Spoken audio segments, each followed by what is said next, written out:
بەردەوام ساعت 9:06 بە کاتی سلێمانی لە باشووری کوردستان 9:36 بە کاتی مەهاباد لە ڕۆژهەڵاتی کوردستان تا دێت ڕووداوەکان خێراتر و کاردانەوەکانیش فراوانترە بن. لە پێشهاتێکی نوێدا موجتەبا خامنەیی بۆ جێگرەوەی باوکی و بۆ سێمین ڕابەری شۆڕشی باڵای یاخو شۆڕشی ئیسلامی لە ئێران دوابەدای ڕاگەیاندنی موجتەبا خامنەیی کاردانەوەکان لە ناوخۆی ئێران بەرفراوانتر بوون لە شار و شارۆچکەکان لایەنگرانی شۆڕش بە دروشم و بەڵێن بۆ ڕەهبەر پێشوازیان لە بڕیارەکە کرد. هەروەها لە بەشێک لە وڵاتانی ناوچەکەش بەتایبەت لە عێراق بەشێک لە گروپ و لایەنە سیاسیەکان لە ناوخۆی عێراقا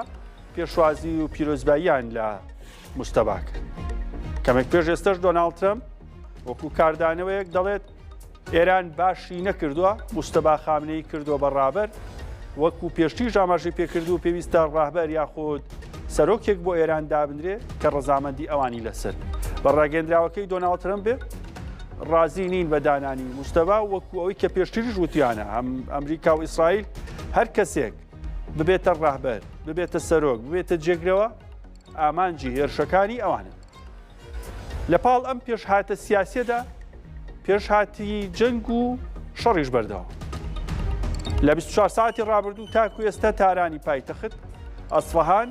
هەروەها باشووری ئێران لەژێر بۆردومانی چڕ و پڕی ئەمریکا و ئیسرائیلا بوو و لە بەرامبەریشدا سوپای پازدارانی کۆماری ئیسلامی ئێران بەردەوام بووە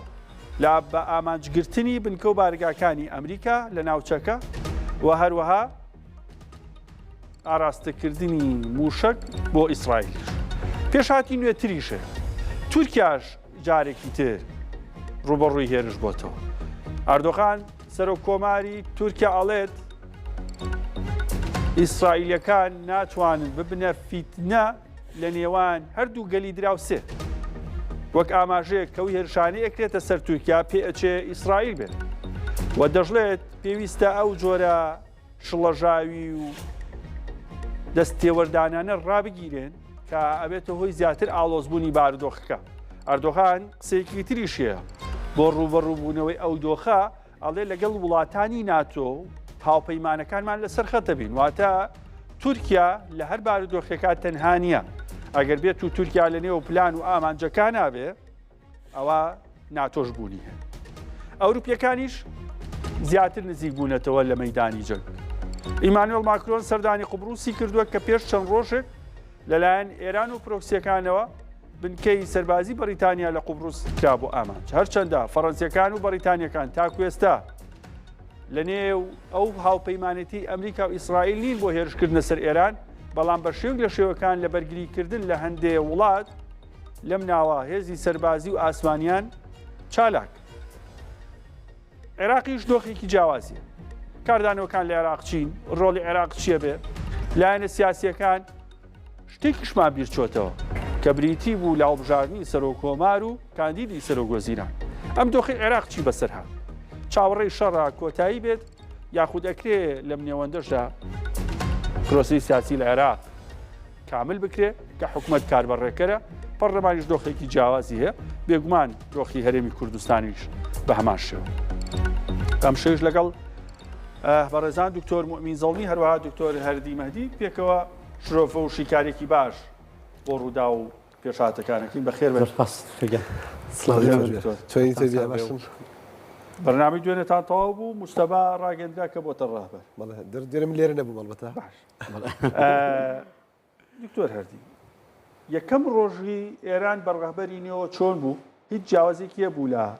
قۆناغی پێشتر لە چەند ڕۆژی پێشووتر؟ بەڵێ سڵاوتان لێبێ سڵاو لە بینەدان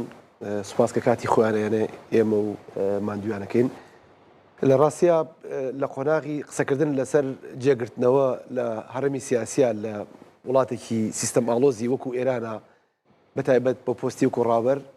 لە دۆخی ئاساییە هێشتا هەرنە ئاساییە لە دۆخی جەنگا دووجارنە ئاساییە. ئێمە ئەوەی کە ئێستا ینی ڕێبەری تازدانراوە لە ناو گەرمەی شەڕێکی هەشت ڕۆژە تێپەڕی بوو ئەمجا بیر ینی ڕابەری نوێی کۆماری ئیسلامی ئێران ڕاگەێنرا کە کوڕی ڕێبەری پێشووەوە کە ئەمە کاتە سێمین ڕێبەری کۆماری ئیسلامی ئێران و هەمان کات ڕێبەری مسلمانانی جیهانی شەپەی دەستوری کۆماری ئیسلامی ئێران هەروەها دەسەڵاتی باڵای سیاسی و سەربازی و ئاینی ناو ئێرانی وەرگرتووە بەشێکی زۆری پۆستە هەستیارەکان هەم لە دەسەڵاتی یاسەدانان هەم لە دەسەڵاتی سەربازی هەم لە دەسەڵاتی جێبەجێکردنیش جۆر لە جۆرەکان بە فلتەری ڕێبەری باڵای کۆماری ئیسلامی ئێرانە ئەڕۆن ئەمەش بەپێی دەستور ڕێک خراوە هاوکات خاوەنی هەژمونێکی زۆر و زەوەندەی لە دەسەڵاتی دینی و دنیاییە کە کەم تا زۆر لە سەردەمی خامینەیە ئەمانە پیادەکراون ئەم دەسەڵاتانە بەشێکی زۆری لە سەردەمی خامینەیە بە تەواوی یاسای بۆ دەرکراوە ورد کراونەتەوە لە سەردەمی خومینیە لە ڕووی ڕێبەرایەتیەوە هەم بەتایبەت دینی و هەم ڕەوایەتی شۆڕشی ئیسلامی لەناو کوڕانی شۆڕشا بەدەستەوە بوو بەڵام هەژمونی ئەڵبەتە زیاتر بوو لە خامینەی جار بەجار کە ئەمە بێتە سێمی ڕێبەر جۆر لە جۆرەکان کوڕانی شۆڕش هەر لە ساڵی هەفتاونەوە تا ئێستا لەناو سفرەکە بەشێکیان دەرکراون بەشێکیان نەماون بەشێکیان چۆڕ لێ تەصفیەکراون وەحسەڵ سفرەکە بچووک بێتەوە و ئێستا نخبەیەک لەناو شۆڕشی ئیسلامی ئێرانە ماوە و ئەمان لەناو ئەمانەشا ینی لەناو ئەو ئەڵلقەیە کە شۆڕش بەڕێوە ئەبن لەناو ئەمانشە هەندێکیان باوەڕێ بە مشتەبا بوو ینی ئەتوان بڵێم زۆرینەیان لەناو سوپای بەڕێ مشتەبا داوانەی شەڕی 12 ڕۆژە و سەرەتای دەستپێکی جەنگیشکردن ئامانجی بەشێک لە سەرکردەکانی نووسپاش فەرماندە باڵاکانی ئێران ڕێگە خۆشکەری زیاتریش بوو بۆ ئەم پرۆسێ ینی مەبەستەوەی بڵێ کوشتنی فەرماندە باڵاکان وای کرد کە مشتەبا زووتر بچێتە سەر کورسی بە پێچەوانەوە لەوچە بمایە زۆر ئاسادر لە ئێستا ڕۆشتایە بە پێچەوان لە ڕۆژی دووەمەوە کە ئێمە هەواڵی کوژانی ڕێبەری باڵای دووەمی کۆماری ئیسلامی ئێرانمان بیست هەواڵێک بڵاو بوویەوە کە مشتەبا خامینەیی بۆتە ڕێبەر ئەلبەتە لە ساڵی 2009 قسە پراگماتیزم و ڕیفۆرمیستەکان و کەڕوبی و حسێنی موسەوی و خاتەمی ئاوتکران لە بەڕێوەبردنی دەسەڵاتی سیاسیە لەو کاتەوە حسێنی موسەوی قسەیەکی کرد کەوتی جێگرتنەوەی مشتەبا خامینەی لەسەر سێ ئاستی سەرەکی کاری بۆ کردووە کە هەرسێکیان قسەی یەکلاکەرەوە ئەکەن لەناو سیستەمی سیاسی کۆماری ئیسلامی یەکیان بریتە لە دەستگای ئەمنی دەستگای ئاسایشی کە بریتە لە ئیطلاعات لەناو ئیطلاعاتە مشتەبا دەسەڵاتێکی هەیە نەفراوانی هەبوو جاری وها بوو باوکیشی تێپەڕاندبوو لە مەسلەی دۆخی ئەمنی هەواڵگری سوپا هەواڵگری وەزارەتی ئیطلاعات و هەواڵگری کایەکانی دیکە کە تقریبا ئەمە شۆڕبەتە وەناو دەستگا دووەم کایە بریتی بوو لە سوپای پاسداران لەناو سوپای پاسدارانە مشتەبا خامینەیی هەر لە گورداری حەبیبەوە کە ئەگەر بە هەڵ نەمکردبێت دکتۆر مۆمین کەتیبەی حەبیب ئەو کاتێک کە بووەتە سەرباز لەناو ئەوانەیە ئەڵلقەیەکی بچووک هەبوو لەوێ ئەو ئەڵلقەیە بوون بە هاوڕێی دێرینی مشتەبا خامینەیی ئەگەر چی ئەو کەتیبەیە لە کاتی خۆیان لەناو سوپای پاسدارانە زۆر محبوب نەبوو یعنی ئەو کاتێک کە ئەم چۆنا ئەو کەتیبەیە لە کۆتایی شەڕی 8 ساڵە بوو کە باوکی سەرکۆمار بوو ینی خامینەی کات سەرکۆمار بوو ڕێبەر نەبوو سەرکۆمار لای سوپایەکان زۆر خۆشەویست نەبوو لەو کاتەیە ینی محبوبیەتی محسینی ڕەزایی و ڕەفسنجاری ئەوانی تر زیاتر بوو لە خامینەیی لەو کاتەیە باسی ساڵی 1970 دەکەم ئەم تەمەنی گەنجی بەڵام ئەم لەو کاتەوە بوو بە دۆستی دێرینی ئەو ئەڵلقەیە و لە دوای ئەوە ئەم ئەڵلقەیە کەس باوەڕی نەکرد تقریبا زۆرینەی ئەندامانی ئەو کەتیبەیە سەر لە بەرهێنانە پێشەوە و دواتر هەر لەگەڵ دروستکردنی خاتەمە الئەنبیا ناوەندی خاتەمە الئەنبیا کە ئێستا سەرەکیترین ئۆپەراسیۆنی جەنگ بەڕێوە بن کە باوکی بەڕێوەی برفترەیەکی زۆر عەلی خامینەیی ئەمیش وەکو هاتە جێگەی باوکی لەو کاتە لە خاتەمە الئەنبیا و تۆڕێکی نهێنی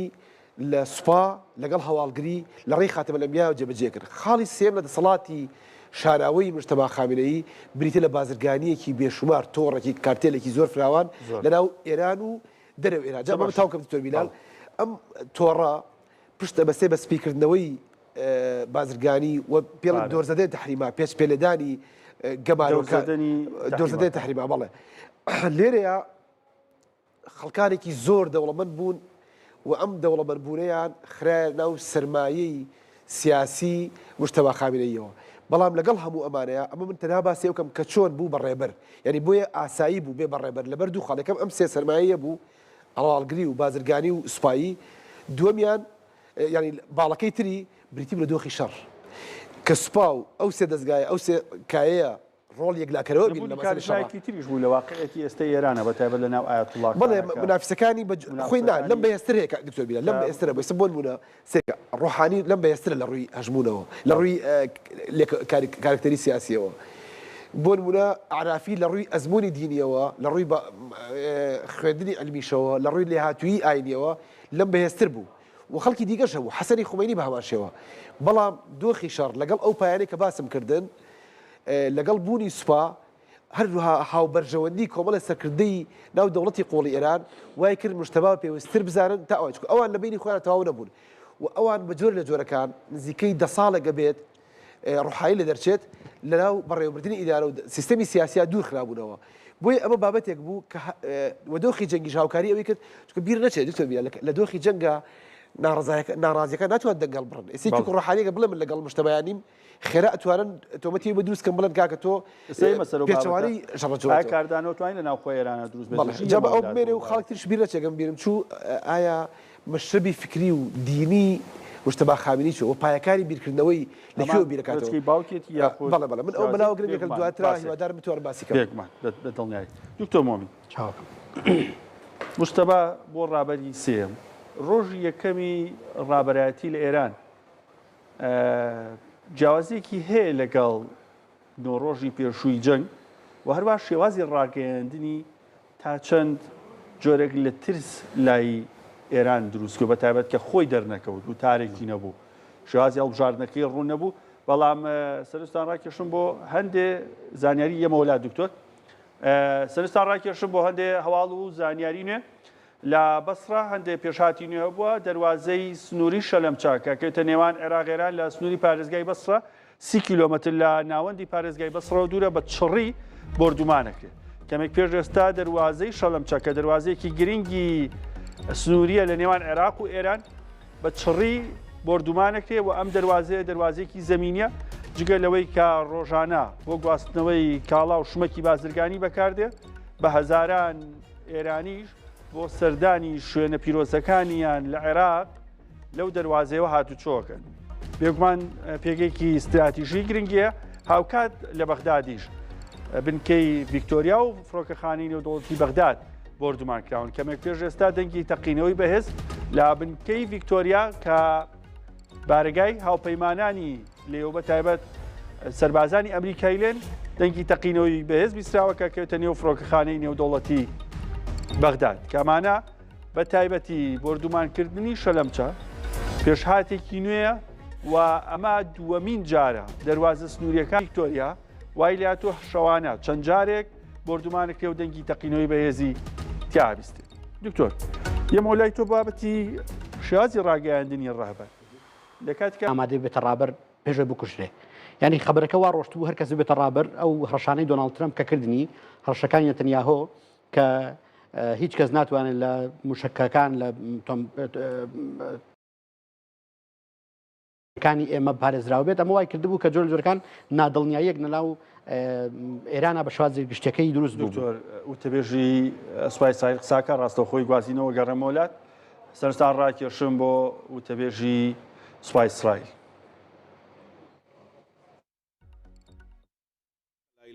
כוחות חטיבה 7 בפיקוד אוגדה 36 ביצעו פשיטה ממוקדת במרחב דרום לבנון. הכוחות מאתרים תשתיות טרור ומחסלים מחבלים שזוהו במרחב. הפעולה נמשכת גם בשעות היום.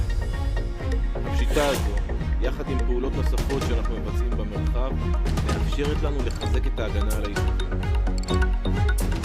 לאורך היום, איראן וחיזבאללה המשיכו לירות לעבר ישראל. לצערי, כתוצאה מהירי, נרצחו 2 תושבים ונפצעו מספר אזרחים נוספים. אני רוצה לחזק מכאן את משפחותיהם וליצור החלמה מהירה לפצועים. وتبێژی سوپای ئیسرائیلە پێوەست بە و بارودۆک و پێشاتی کە لە ڕۆژهەڵاتی ناوەڕاست دێرەوە سەبارەت بە ئۆپەراسیۆنەکانیان بۆ سەر ئامانجەکان لە ئێران ڕوونکردنەوەدا لە ماوەی 24 ساعتدا وتەبێژی سوپای ئیسرائیل لەسەر ئەو چالاکیان یاخود ئۆپەراسیۆنانی کە لە ماوەی 24 ساعتە هەیەیان بووە ئاماژەی پێکاوە تا چەند توانیانە ئامانجەکانی پێکن و هەروە پلانیشان بۆ ڕۆژانی دواترچیە و پێشاتانی کە لە ڕووی سەربازی و بەرگریەوە هەن لە ناوچەکە هەڵسەنگاندنیان بۆکە ئەمە سەرباری ئەوەی لەسەر بارودۆخی ناوخۆی ئیسرائیلیش هەندێک جار ڕوونکردنەوە بە تایبەت لە بردومانی ئێران لە ڕێی موشکەوە بۆ سەر چەند پێگەیەک لە ئیسرائیل وتەبێژی سوپای ئیسرائیل زانیاری تەواو لەبارەی کاریگەری هێرشەکان و ژمارەی هێرشەکان و بەرپەرزدانەوەیان و زیانەکانیان لە ڕووی مادی و مرۆییەوە ئاماژە پێکە. هەروەها هەندێک جاریش باز لە دیاریکردنی ئامانجی نوێژ لە جەنگەکەیە ئەکات کە پلانی هەفتەی دواتریان چییە؟ قۆناغی شەڕ ئەچێت چۆخێکی ترەوە بێگومان زیاتر لەم بارەیەوە تەبێژی سوپای ئیسرائیل ساکە. دکتۆر مومینیە مۆلای تۆ باسی شێوازی ڕاگەیاندنی ڕەهبەرمانە کرد. خۆی ڕۆژی یەکەم ئەرزم کردی جیاوازەکی لە کۆمەڵە شتا بوو. یەکەمەوەی کە ئێرانەکان گەشتنە دۆخێک کە بەڵێ لە دوای چەند ڕۆژێک نادڵنیایی لە ترس و لە دڵڕاوکێلەوەی کە هەر کەسێ بە ڕابەر ئەکوژرێ بەڵام ئێران توانی بڕیاری خۆی بدات و هەر جۆرێک بێ بە هەر فەزایەک بێ بە هەر نمایشێک بێت ڕابەری سێمی کۆماری ئیسلامی ئێران ڕاگەیەنرا. بۆ ئەمە کۆمەڵێک ئامادەکاری هەبوون. یەکەم ئامادەکاری کە ڕەنگە بۆ خەڵک تۆزێک جگەی پرسیار بێ بۆچی دەرنەکەوت بۆچی بەیانێکی نییە ئەمانە ئێمە بیرمان نچێ ئامادەکاری بۆ بوونی مستەفا خامنەیی بە ڕابەری کۆماری ئیسلامی ئێران زۆر دەمێکە هەیە. ئامادەکاریە بوو ئەمەی بۆ نەکراوە. قسەیەکی منطقی بارزکم قسەیەکی منطقی هەبوو کە ئەمڕۆ زۆر بڵاوکرایەوە و بەڕاستی شتا ڕادێکی زۆر جگەی بایەخە پیاوە سێبەرەکە هاتە بەرخۆر. باشە ینی زۆر باز لەوە ئەکرا کە ماوەیەکی زۆرە دەسەڵاتی ئێران بەدەستی مستەفا خامنەی خۆیەوەیەتی و تا ڕادێکی زۆر لە بەیتی ڕاهبەریە توانیوێتی جۆرەکان ڕەزامەندی زۆرێک لەلایەن جیاوازەکان بەدەست بێنێ بە خودی ڕابەری شەوە کە هەمیشە پشتیوانی بووە هەمیشە جۆرەکان سپۆرتی کردو بۆی کە بۆ ئەمڕۆ ئامادە بێت. ینی ئەم قسەیە تا ڕادێکی زۆر کوتم ئەمڕۆ ڕەنگی دایەوە کە پیاوە سێبەرەکە پیاوێکە ماوەیەکی زۆر لە دەسەڵاتی سێبەرای ڕابەرە سێبەرەکە ئەمڕۆ هاتە بەرخۆر و هاتە ڕووناکیەوە. ئێرانەکان لەگەڵ ئامادەکاری قەدیمیەکە بۆ ئێستا ئەمڕۆ چەند شتێکی دیریان کرد. یەکەم ئێمە بیرمان نەچێ بە پێی زۆرترین زانیاری کە هەیە ئەنجومەنی شارەزایان نەیانتوانیەوە کۆبوونەوە بکەن بۆ ئەوی کە ئەم ڕابرە هەڵبژێرن وەلە یەکەم ڕۆژا کە دقیقا نەگە هەڵە بم لە سێم ڕۆژی شەڕەکەی بوو باسوخواست دەوە کرا کە ئەنجومەنی شارەزایان هەوڵی هەڵبژاردننی ڕابرەدەن بەڵام ئیسرائیل وتی ئەوە بنکەی سەرەکی یا بارگای سەرەکی ئەنجومەنی خوبرەکانمان لە قوم بردومان کرد و باڵەخانەکە بە تەواوی وێران کرا بەڵام دوای دەرکەوت کە کۆبوونەوەیان نەبووە. بۆ ئەمە کۆمەڵێک ڕێکاری جیاواز باسەکرێت لە سیناریو جیاواز باسکرێت کە ئێران گرتوێتی بەر بۆ هەڵبژاردننی ڕابەر. بۆیە ئەمە کاریگەری هەبوو بەسەر ئەمڕۆوە. یەکەمیان بریتی بوو لەوەی کە کۆبوونەوەیکی ئۆنلاین کراوە کە ڕەنگە کرابێت بەڵام هیچ هینێکی بەڵگەیەکمان نیە بەدەستەوە. دووەم ڕێگا کە باسەکرێەوەیە کە توانیویانە کۆبوونەوەیکی بەپەلە بکەن بەڵام ژمارەیەک لە ئەندامەکانی بۆ کۆکراوەتەوە. باس لەوە ئەکرێت کە تەنیا توانیوەتی 53 دەنگ لە کۆی ئامادەبووان بەدەست بێنێ بەڵام دیسان چوە پێی دەستورەکە دوو لە سەرسەی بڵێ ئەکاتە دوو لە سەرسێ بەڵام لە کۆی ئامادەبووەکان کە حسابیان کردووە توانیویان شەرعیەتێ بدەن بە هەڵبژاردنەکەەوە تا ڕادێکی زۆرم بکە و تەنانەت ئەمڕۆ هەندێک لایەنە جیاوازەکانی سەربەبەرەی ئیسلاحگەرا لە ناو ئێرانە کە خودیان ئێرانەکانن پێیان وابوو کە ئەمە پاڵپێوەنانێکی دۆخەکە بووە ئەگینا ئەگە بڕاتە ناو پرۆسێکی شەرعیەوە زیاتری ئەویست کاتی زیاتری ئەویست وە ڕەنگە دوور نەبوو کە کاندیدی تریش هەبێ بۆ ڕابەر لە ناو ئەنجومەنی خوبرەکانە ناوی بنرێ بەڵام باسی هیچ کاندیدێکی تر ناکرێت تا ئێستا و نازانین ئایا ئەم دەنگدانی یەک کاندیدی بووە یانی کاندید تر هەبووە و ئەوان سەر نەکەوتون. ئەمە وای کرد کە ئەمڕۆ ئێرانەکان چی بکەن بە تەکنیکێک کە هەوڵی داپۆشینی ئەم دۆخە بدەن بەچی یەکەم بڕیاریاندا کە ئەو سلۆگانەی ئەو دروشمەی کە مدەتێکی زۆر لە زەهنەتی ئێرانەکان هەیە بێن تۆخیکەنەوە. ئێمە بیرمان نەچێ 36 ساڵە ئێران دروشمی خامنەی ئەڵێتەوە ناوی خامنەی سلۆگانە ناوی خامنەی دروشمە ناوی خامنەی هەڵواستراوی ناو هەموو شوێنەکانە وەکو چۆن وێنەکەی پیرۆز و مقدسە بە هەمان شەو ناوەکەشی مقدسە ئەمان هاتن ئەمڕۆ چیان کرد لە زۆربەی محفلەکانە ئەیانوت ڕابەری کۆماری ئیسلامیان ئایەتوڵا خامنەی تەنان ناوی مشتەبایان بەکار نەهێنا باشە بۆ ئاشکردنەوەیەک لەگەڵ گەلی خۆیانە بە تایبەت لە ڕووی مەزهەبیەوە کە ئەمە کاریگەری زۆرە. ئەمە یەکەم. دوو بۆ نمونەکەی لە دروشمانەکە زۆر ئێرانەکان دەڵێنەوە ئەبولفەزل عەلەمدار خامنەئی نگەهدار ئەمە زۆر بڵاو بوویەوە لە دوێنێەوە و هەموو محفلە ئاینەکانی ناو قوم ناو مەشهەد ناو تاران ناو شوێنە جیاوازەکان لەگەڵ بەرپابوونی جەناب داگەداری دوێنێ شەو پاش ڕاگەاندنەکە ئەگەرچی زۆر درەنگیش بوو بەڵام خەڵکێکی زۆر هاتنە سەر شەقامەکان و ئەم دوشمانیان ئەوتەوە. ئەمڕۆ لە کاتژمێر 3 پاشنیوەڕۆوە پرۆسەی بەیعەتدان دەستی پێکرد. بەیعەت ئێمە زانین لە ڕووی شەرعیەوە بریتیە لە دانان بە کەسێکە کە تۆ شەرعیەتی پێدەی ئەمە لە دوای وفاتی پێغەمبەر عەلەیهی سەلام دروست بوو کە مسلمانان لە مەدینە کۆبوونەوە بەیعەتیاندا بە ئەبوبەکر سەدیق بۆی کە بێتە خەلیفەیەکەی مسلمانان. ئەمڕۆ ئێرانەکان هاتن بەیعەتیاندا بەیعەت چۆنە بریتە لە ڕاگەاندنێکی شخصی هەموو تاکێکی شیعە لە ئێرانە دانی بۆ وایە کە بەڵێ ئێمە بەیعەت دەدەین بە پاراستنی ئەم ڕابرە کە مستەفا خامنەی و ڕابرە ئەمە بوو بە شتێکی وەکو وەڵێن نیشن وایل ینی سەرتاسەری ئێرانی گرتەوە هەموو شیعەکانی ئێران ئەم سیناریۆی ئەم نمایشیان کرد ئەم مانۆڕێیان کرد بۆچی بۆ شەرعیەدان بە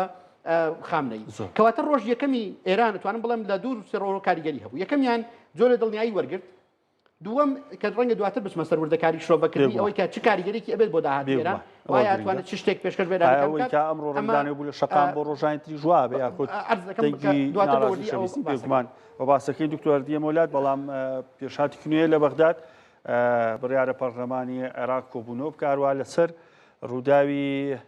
بیستنی دەنگی تەقینەوە لە فڕۆکەخانەی نێودەوڵەتی بەغداد لەگەڵ بردومانکردنی شەلەمچە لەگە بێستون سەلام پەیامنێری کورسان نیوز قساکەم بێستون سڵاو لێبێ دوای زانیاریەکان چی سەبارەت بە بارودۆخی بەغداد و هەروەها بردومانکردنی شەلەمچە. بەڵێ بێگومان لە بەغدای پایتەخت بەر لە کاتژمێرێک لە ڕێی موشکێکەوە کە ئاراستەی ئێستا من بەیاننامەی هینم پێ بەیاننامەی مقاومەی ئیسلامی عێراقم لایە کە ئەوان باس لەوەکەن کە ئەوان لە ڕێی موشکێکەوە هێرشان کردوتە سەر قاعیدەی ڤیکتۆریا لە فڕۆکەخانەی نێودەوڵەتی بەغدا بەڵام تا ئێستا لایەنە پەیوەنددارەکان کە لە ڕاگەاندنی ئەعلامی ئەمنین باس لەو یاخود هیچ زانیاریەکان تایبەت بەو پرسە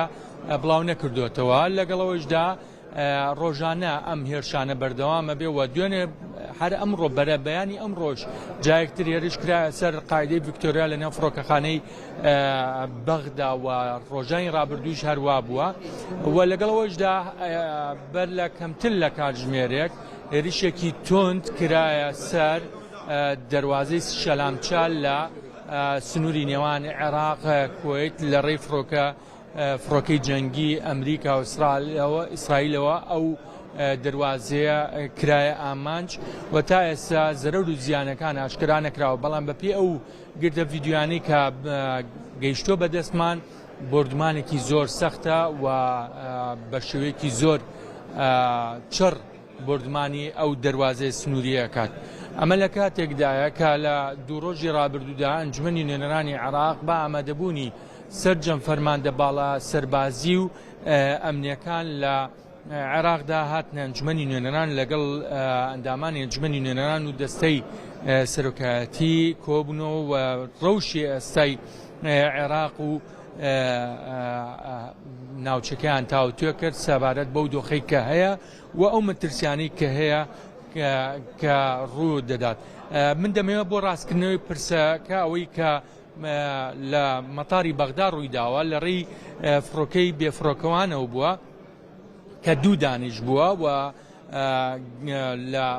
قاعیدەی ڤیکتۆریای داوە بەڵام بە پێی و زانیاریانەی کە ئیستا دەسم کەوت توانراوە پێشەوەی بکوێتە ئەرز یاخود ئەو ئامانجە بپێکێ لە ڕێی بڵێن دیفاعی جەویەوە ئەو دوو درۆنە کەوتۆتە خوارەوە و هیچ زیانێکی گیانی بەدەستەوە نەبووە. من دەمەوێت دووبارەی کەمەوە هەواڵی کە تایبەتە بە فڕۆکەخانەی نێودەوڵەتی بەغدا و قاعیدەی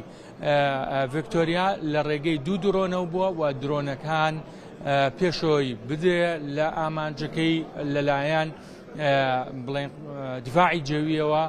بەرگری ئاسمانیەوە خراوەتە خوارەوە و هیچ زەیانێکی گیانی بەدواوە نەبووە. دەمەوێت بگەڕێمەوە بۆ نێو ئەنجومەنی نوێنەران ئەم ڕۆژ کۆبنەوەی ئەنجومەنی نوێنەران هەیە وا بڕیار بوو کاتژمێر 9 دەست پێ بکە بەڵام تا ئێستا دەستی پێ نەکردووە لەسەر سوێند خواردنی بەشێک لە پەرلەمانتارانەوەی کە تا ئێستا سوێندی یاساییان نەخواردەوە دواتر دەنگدانە لەسەر لیژنە هەمیشەکانی ئەنجومەنی نوێنەران کە لە خولی پێشتر 25 لیژنە بوو دوای کەمەوە کرا بۆ 20 لیژنە دواتر لیژنەیەکیش ئیزافە کرا کە تایبەتە بە بڵێن داهاتی غیرە نەوتیەکان دەبێت لیژنەیەکی ئەنجومەنی نوێنەرانی بۆ دەستنیشان کرێت. ئەمە دۆخەکەیە و لەگەڵەوەشدا شەڕ و پێکدادانەکان واتە لەلایەن ئێرانەوە هێرش دەکرێتە سەر پێگەکانی ئەمریکا چ لە کەندا و چ لە عێراق بێ یاخود لە ئیسرائیل و هێرشەکانیان بەردەوامە لە ڕێ ئەو موشەکانی کە هەیە و لە بەرامبەریشدا ئەمڕۆ بۆ خۆم بەلەوەی بێمە ئەنجومەنی نوێنەران لە ڕێگەوە دەنگی فڕۆکەی جەنگی زۆر دەبیسترا لەسەر ئاسمانی بەغدا و دوێنێ شەوی شەروا بوو بەردەوام دەنگی فڕۆکەی جەنگیە هات و دۆخەکە هێشتا ئارام نییە مە لە کاتێکدا بەشێکی زۆر لە وڵاتانی عەرەبی هەروە ئەوروپیەکان داواکەن کە ئەم شەڕە لە ڕێی دیبلۆماسیەوە چارەسەر بکرێت و ئەم گرژیانە نەمێنێت و بە دیالۆگ کێرشەکان چارەسەر بکرێت بەڵام هەردوو لا چ ئێران چ ئەمریکا تا ئێسامەندی خۆیان نیشان نەداوە سەبارەت بە ڕاگرتنی شەڕ و لە ڕێی دانوستانکردن کێشەکان چارەسەر بکرێت بەڵێ زۆر باش بێست و سەلام پەیامنێری کورد ساد نیوز لە بەغداد هەربژیت دکتۆر هەرری هەڵبژاردننی ڕەهبەر ناکۆکی لە شقامی سیاسی ئێرانە دروست دەکات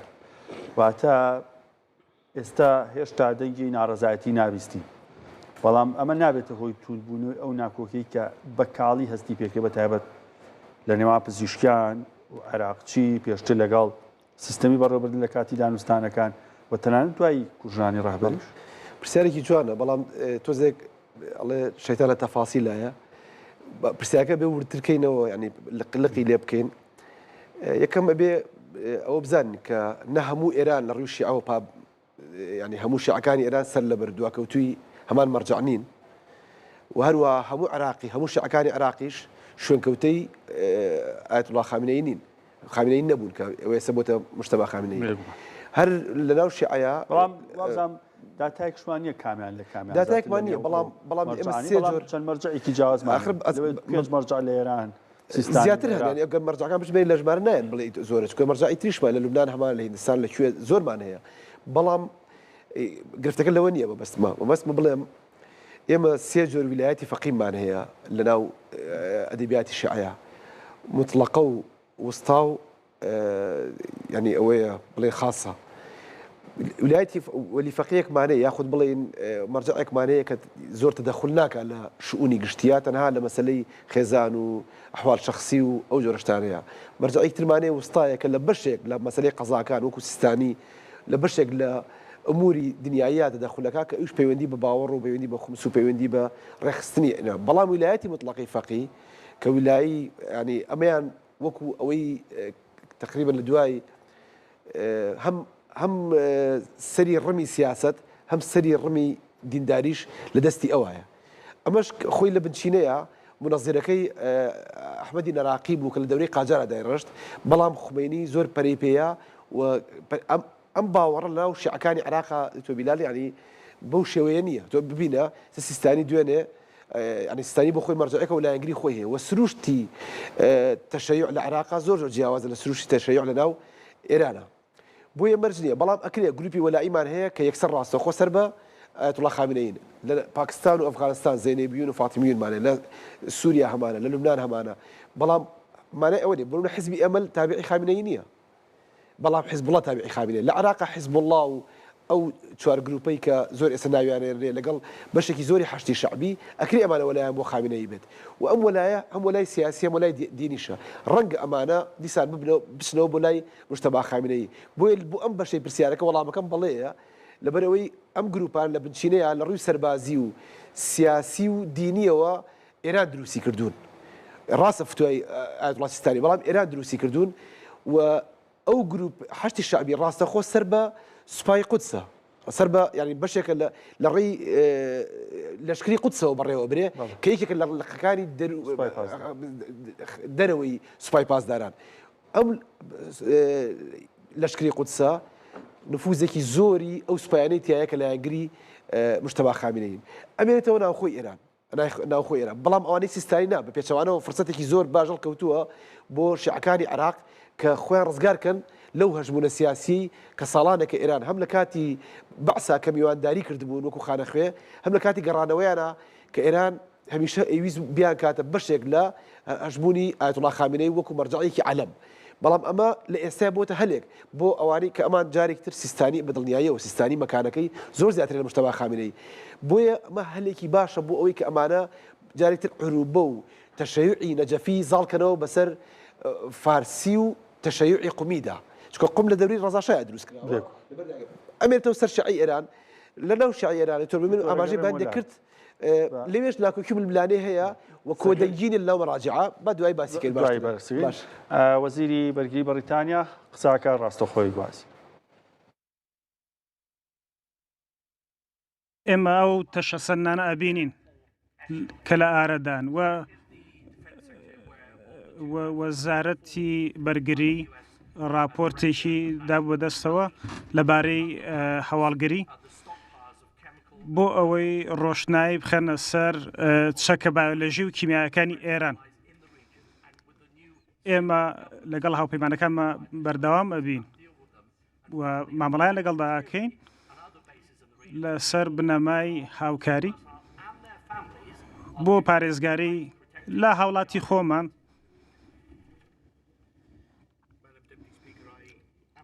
بە ڕێزا من ئاگادارم لەسەر ئەو راپۆرتەی کە پێشکەشکراوە. ئێمە ئاگادارین لەو مەترسیانەی کە لە ئارەدان و بە ئەنجومەنی نوێرەران ئەڵێم کە ئێوە بە تایبەت 21 ساڵ کاریگەر بوون لە بوارەکەی خۆتانە دەبێت ئێمە ئاگادار بین لەو کارەی کە ئەمریکا ئەیکات ئەم هێرشانەی سەر ئێران پێشێلی یاسای نێودەوڵەتیەکەن و پێویستە ئێمە تەنیا و تەنیا لەگەڵ بەرگری بین نەک هێرشکردن و چیتر نابێ خەڵکی مەدەنی ببێتە قوربانی. پێویستە ئێمە جەخت بکەینەوە لەسەر ئەوەی کە بەریتانیا لەگەڵ هیچ هێرشێک نابێت و ناچێتە ناو جەنگێکی نایاساییەوە و زۆرینەی ئەنجومەن پشگیری جەنگ ناکەن. ئێمە بنکەکانی بەریتانیا بەکاردێن تەنیا بۆ بەستی بەرگری لە بەریتانیا لەلایەن ئەمریکاوە. ئەمەش بۆ تێشکاندنی بنکە موشکەکانی ئێران کە مەترسی دروست دەکەن و هەڕەشە دروست دەکەن بۆ سەرستافی ئێمە و هاوپەیمانەکانمان لە ناوچەکەدا. زۆر سپاس ڕۆبەرت.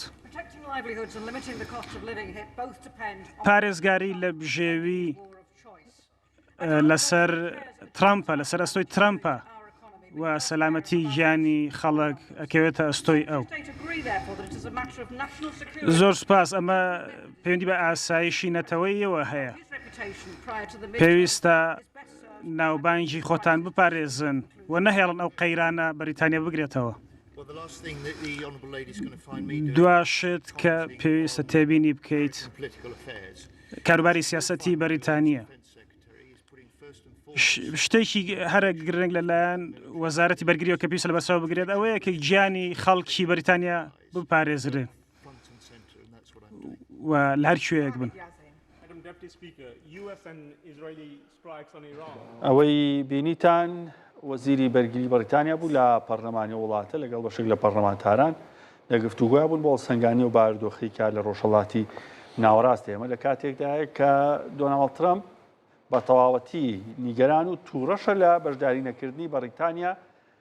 لە دەستپێکردنی هێرشەکانیان بۆ سەر ئێران نەک خودی دەستپێکردنی و بە پێی ڕاگەندراوەکەی ترامپێ وەکو جوابێک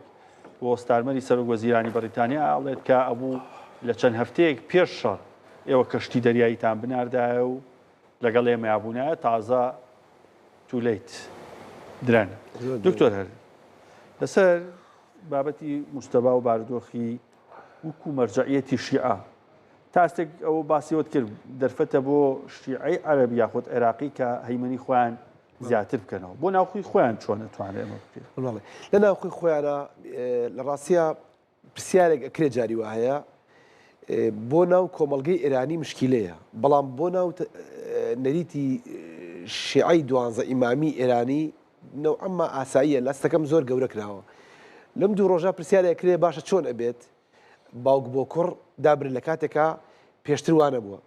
با ئێمە تۆزە واقعی بین لەم بابەتەیە ئەمە سێمین ڕێبەرە یعنی ئەوە نێت تۆ بڵێ 100 ڕێبەر ڕۆشت بێت بڵێ ئەمە بۆ بە نەریت جارێ هەر هێشتا لە قۆناغی جێگیرکردنی نەریتی ینی تەسبیتکردنی ئەوەن کە هەیە نەک لە ئێنا دووەمە شۆڕشی ئیسلامی ئێران بەڕای ئەمانە ئەم گروپە محافزکارانەی کە ئێستا مشتبەیان داناوە شۆڕژەر بەردەوامە تەنانەت شتێکەیە پێڵێن چەشمەندازێ دووەم ئەبێتە دیدگای 40 ساڵی دووەم دیدگای 40 ساڵی دووەم لە دیدگای 40 ساڵی دووەمە شۆڕش بەردەوامە لای ئەوان لە بەردەوامی شۆڕشە کەواتە ئەوەی کە پێویستە و پێویستی مەرحەلەیە ئەبێ بکرێت نەک ئەوەی کە نەری چی ئەڵێ یاچی ناڵێ ئەمە یەک دووەم ئەمە سێم ڕێبەرە ئەمە ینی ڕێبەر یەکەم ڕێبەری ڕەوایەتی شۆڕش بوو کە خومینیە ڕێبەری دووەم ئایەتوڵا خامینەیی بوو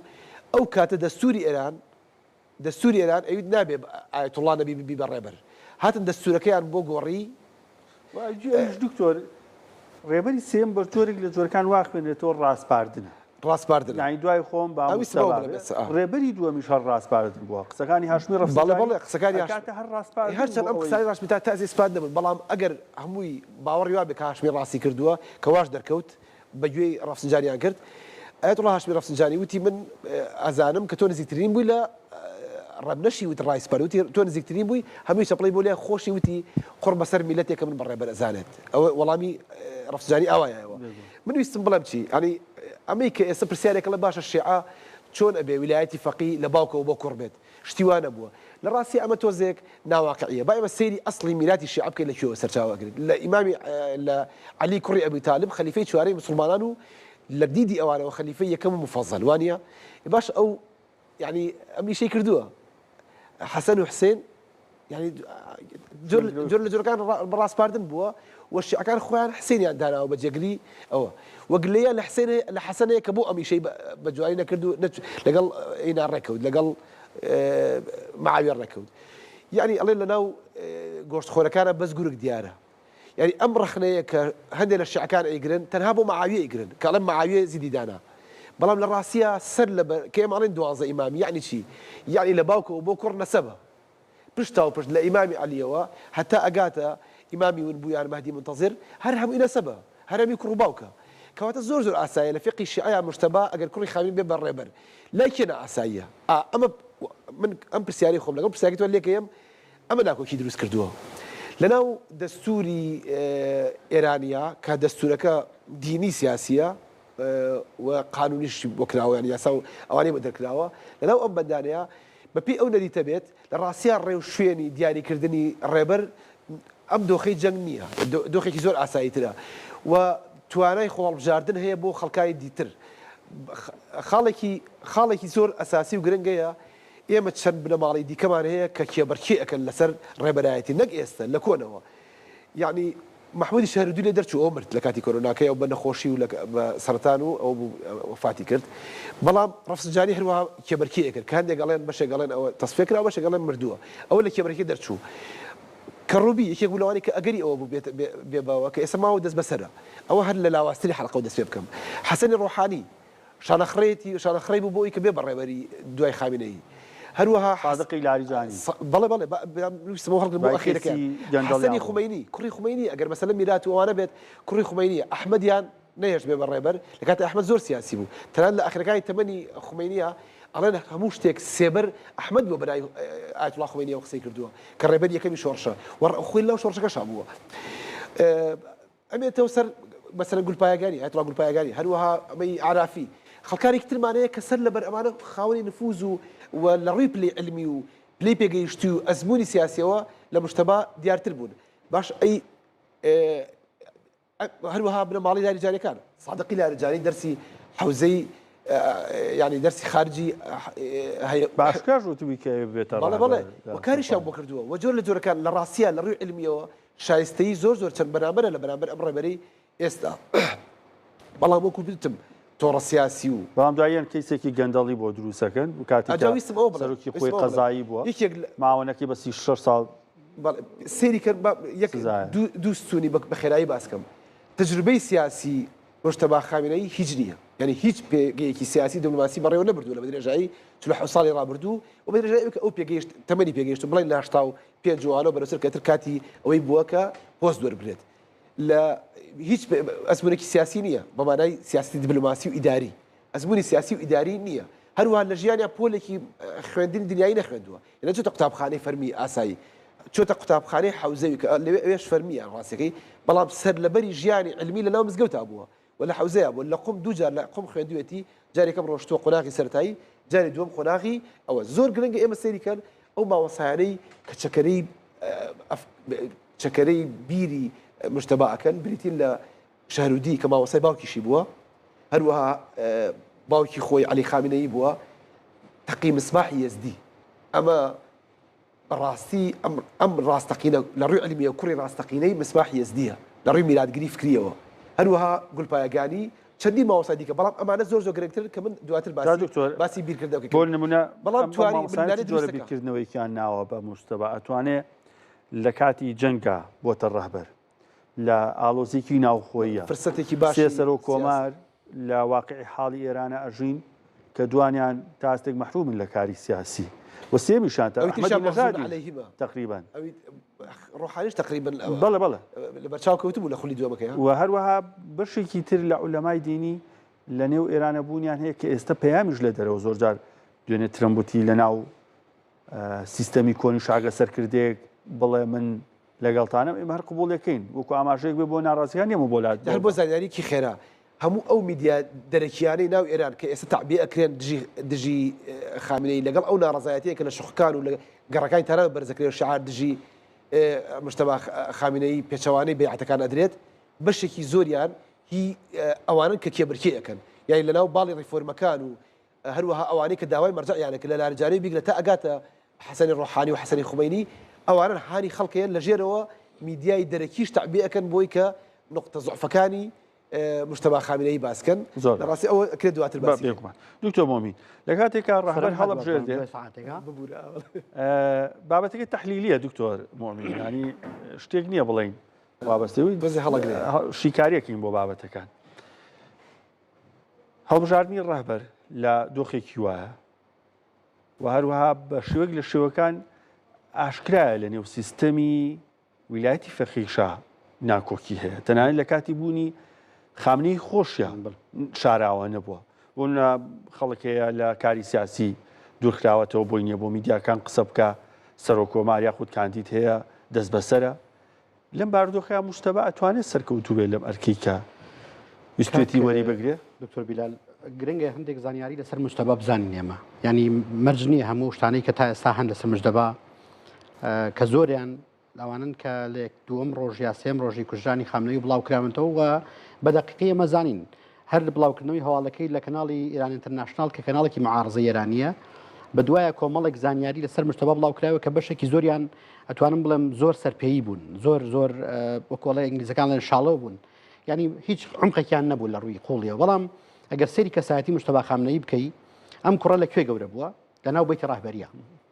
ینی لە ناو مرکزی قەراری ئێرانە گەورە بووە باشە کە کەسێک ئەوەندە نزیک بووکو چۆن زۆر هەردی سباسی ئەحمەدی خومینی کرد دوی ئەحمەدی خومینی پێیانەوت کە پیاوی دەسەڵات پیاوی سێبەریا خومینی ژێر ناو کۆبوونەوەکان بۆ مشتەباش ئەم قسەیە بە تەواوەتی ڕاستە مستەفای برای لەو گەورەترە لە ڕووی تەمەنەوە بەڵام هیچ شینێکی نەبووە لەوەی کە مشتەبا هەندێک زانیاری ورد هەن بۆن مونە دەربارەی شێوازی زەواجەکەی کە و کاتە زەواجی کردو لەگەڵ زەهراخانی کچی حەدادی عادل ئەڵێ حەداد دەڵێ لە دۆکمنتارێکانە ئەڵێ ڕابەر ئەو ڕۆژە کە هاتە کە باسی خوازبێنی کچەکە کرا پێی وتم وتی مجتەبا ئێوێ بێتە کەسێکی عینی مجتەبا لە ماڵی منا گەورە ئەبێت بۆیە لەو کاتەوە کە تەقیقەن نتوانم بڵێم نزیکەی 30 ساڵ پێش ئێستاە مجتەبا ئامادە کراوە مجتەبا لە ناو پرۆسە جیاوازەکان بووە بەتەنیشتی ئەمەوە مجتەبا کێیە پێکهاتەیە کە لە کۆمەڵە کەسایەتی جیاواز دکتۆر هەردی باسی هەندێکیانی کرد بڕمنا ئایەتوڵا مصباح یەزدی وانە ئایەتوڵا مصباح یەزدی مفەکری گەورەی ئێرانە وەپایەکی سەرەکی فکر و داڕەژەری ئەوەی کە بەتەنیشتی ماڵی ڕاهبەریەوە بەڵام بۆ دکتۆر بەتەنیشتی خومینی ناتوانێت ئەم ڕۆڵەی مشتەبای هەبێ کوڕیش لە نێو آخر خومینی ئەمە دۆخی سیاسی بوو لە ماڵێکە لە چیا بوو خومینی 10 ساڵ تەمەنی هەبوو دکتۆر بیلال تەمەنی ڕابەرایەتی ئایەتوڵا خومینی ساڵی 1970 بۆ ساڵی 1970 بەڵام ئێمە ئەزانین ئایەتوڵا خامنەی لە ساڵی 1970 هەتا 2020 جەماوەری تا مردنی خومینیش بەراورد ناخێ بۆ جەماوەری کێ ئەوەی کرد خامنەی وای کرد خومینی ئەوە گەورە بکرێ ینی خۆی بەشێکی سیاسەتی خامنەی بریتی بوو لە مقدس هێشتنەوەی خامنەی وەکو ئیمام هەمیشە لە پشتەری خۆیەوە هێشتەوە ئەمە وای کردبوو کە ئەم زۆر ئیشی بۆ ڕای ئەکرا ینی تەقدیسکردنی ئایەتوڵا خومینی و ناساندنی بە ئیمام خومینی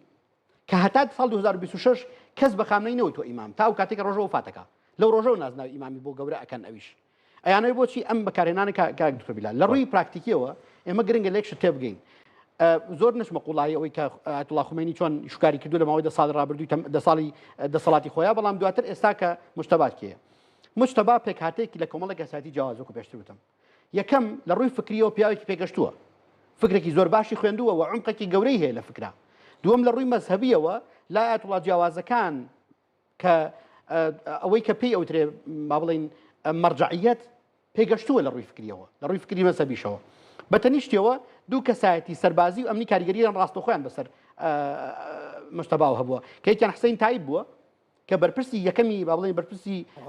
گەورەی ئیطلاعات بووە هەواڵگری و بەتەنیشتەوە قاسمی سلێمانیمان هەیە قاسمی سلێمانی لە ڕووی سەربازیەوە نزیکترین کەسایەتی بۆ لە مجتەبای خامنەی و ئەگەر قاسمی سلێمانی بمایە ئێستا لە یەکەم ڕۆژاکە ڕۆژە باوکی وفاتی کرد سبەینەکەی قاسمی سلێمانی ئەیتوانی ئەعلانی بکات ئیسرائیل نەکردایەتە ئەمە ئەگەر ئیسرائیل پێش زووتر نەڕۆشتایە بۆیە تێگەشتنمان لە کەسایەتی مجتەبا خامنەی ئەوەیە کە مجتەبا خامنەی کەسایەتێکی ئەوە نییە بڵێ وەڵا سادەیە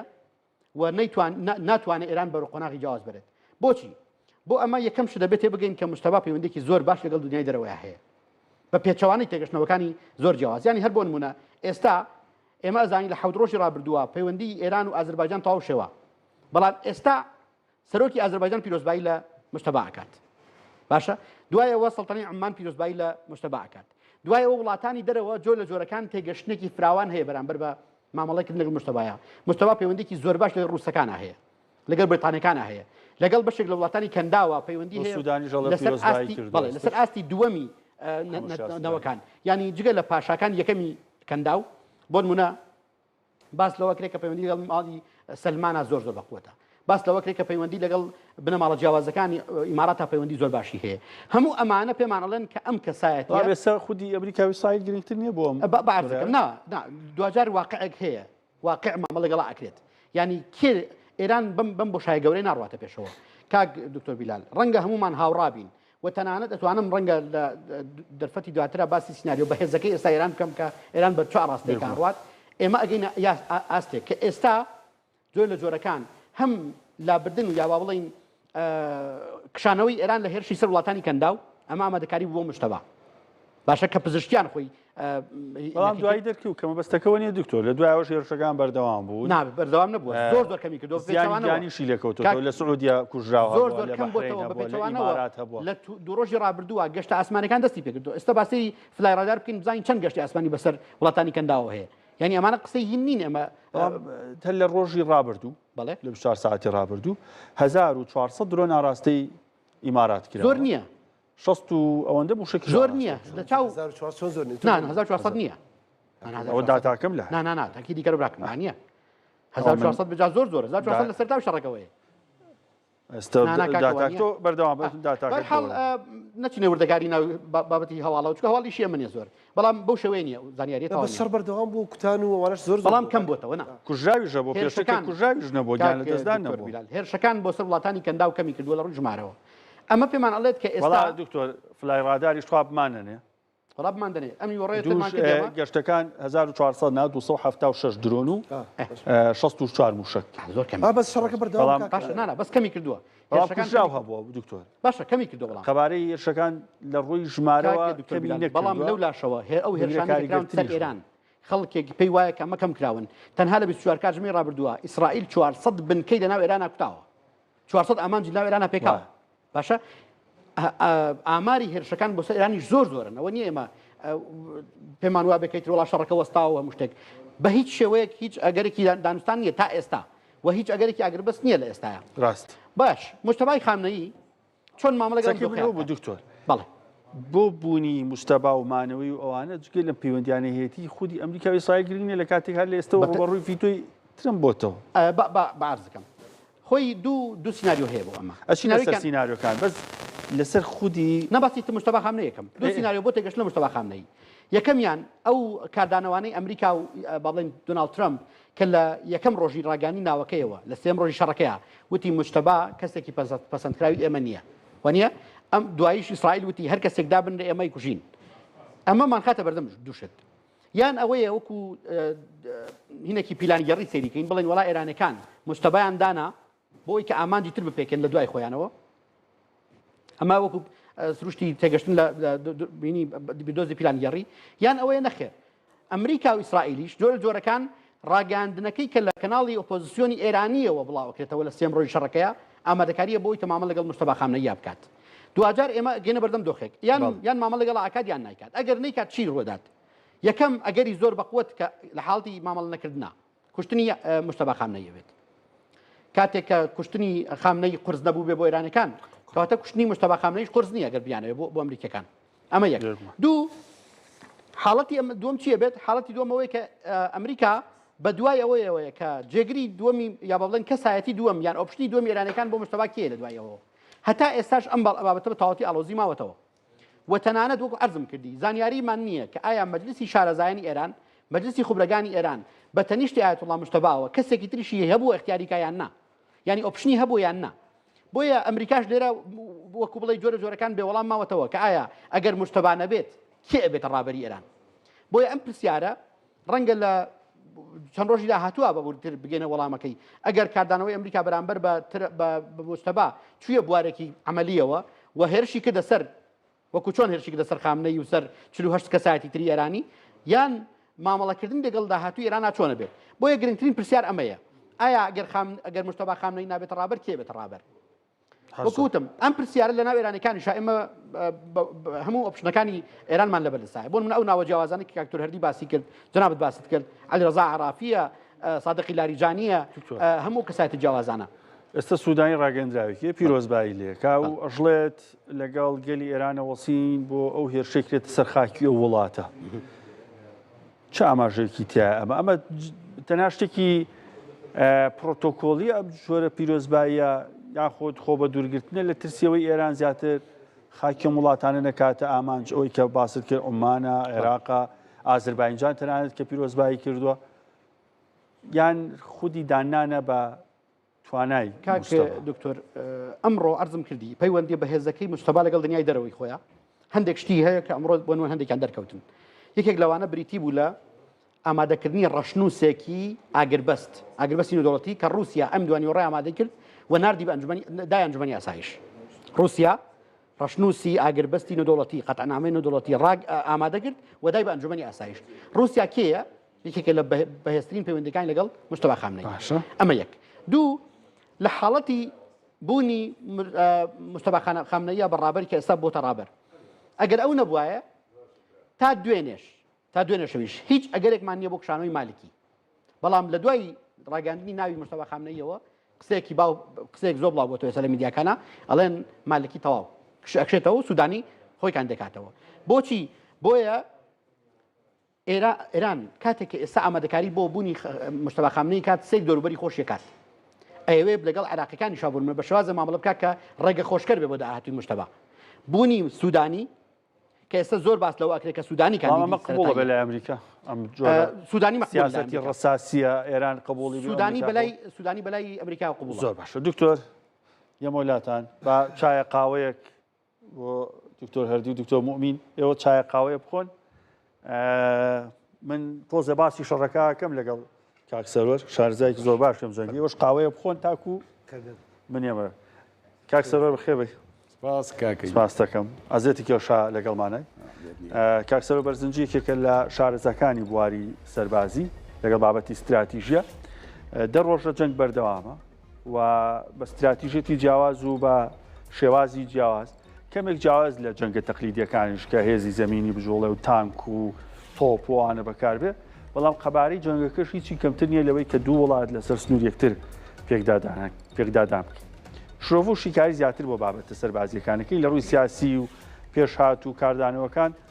دکتۆر مومین و دکتۆر هەردی شەوان ڕوونکردنەوە و شرۆڤێکی باشەکەن زانین لە ڕووی سەربازی شەوە چۆنە کاک سەرۆر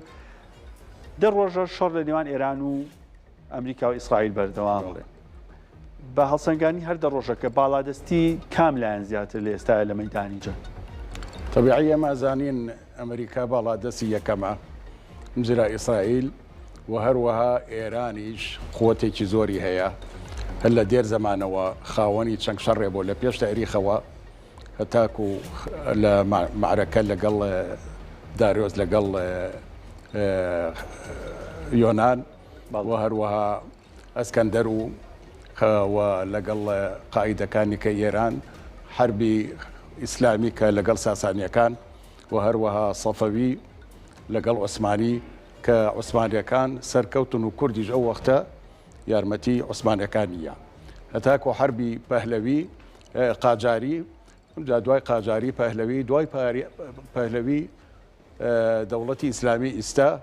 كهر لها تنسر حكمي صالح حفتاونو أو جنقب بابو لقل عراق صدام حسين أيش بوشي بهوي أوي يكم شعاره آلاي إيران وبو تصديري سورة بيبوه مو منطقة أما أن صدام يكرب بيشواي خوان عرب كهالس يبو حربة بلام للرجان يكم حربكش زاني قوتي إيران زورة أو وقتش حفتاونو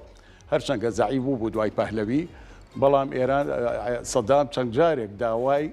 قفتو قوي كرد بلام خميني أو وقتها ربزي كرد حربك لا بسودوي نوي 1900 ودسي بيكرت تاكو هشتي 1900 يعني هالصالي ربقي خايان جال برما أزموني إيران وبشودريجيان زورا وجيش إيراني بليا جاي مسر أول دكاريا كاكسرون خودي إستا شركان شركي كلاسيكيين أو شيء أواني بيشو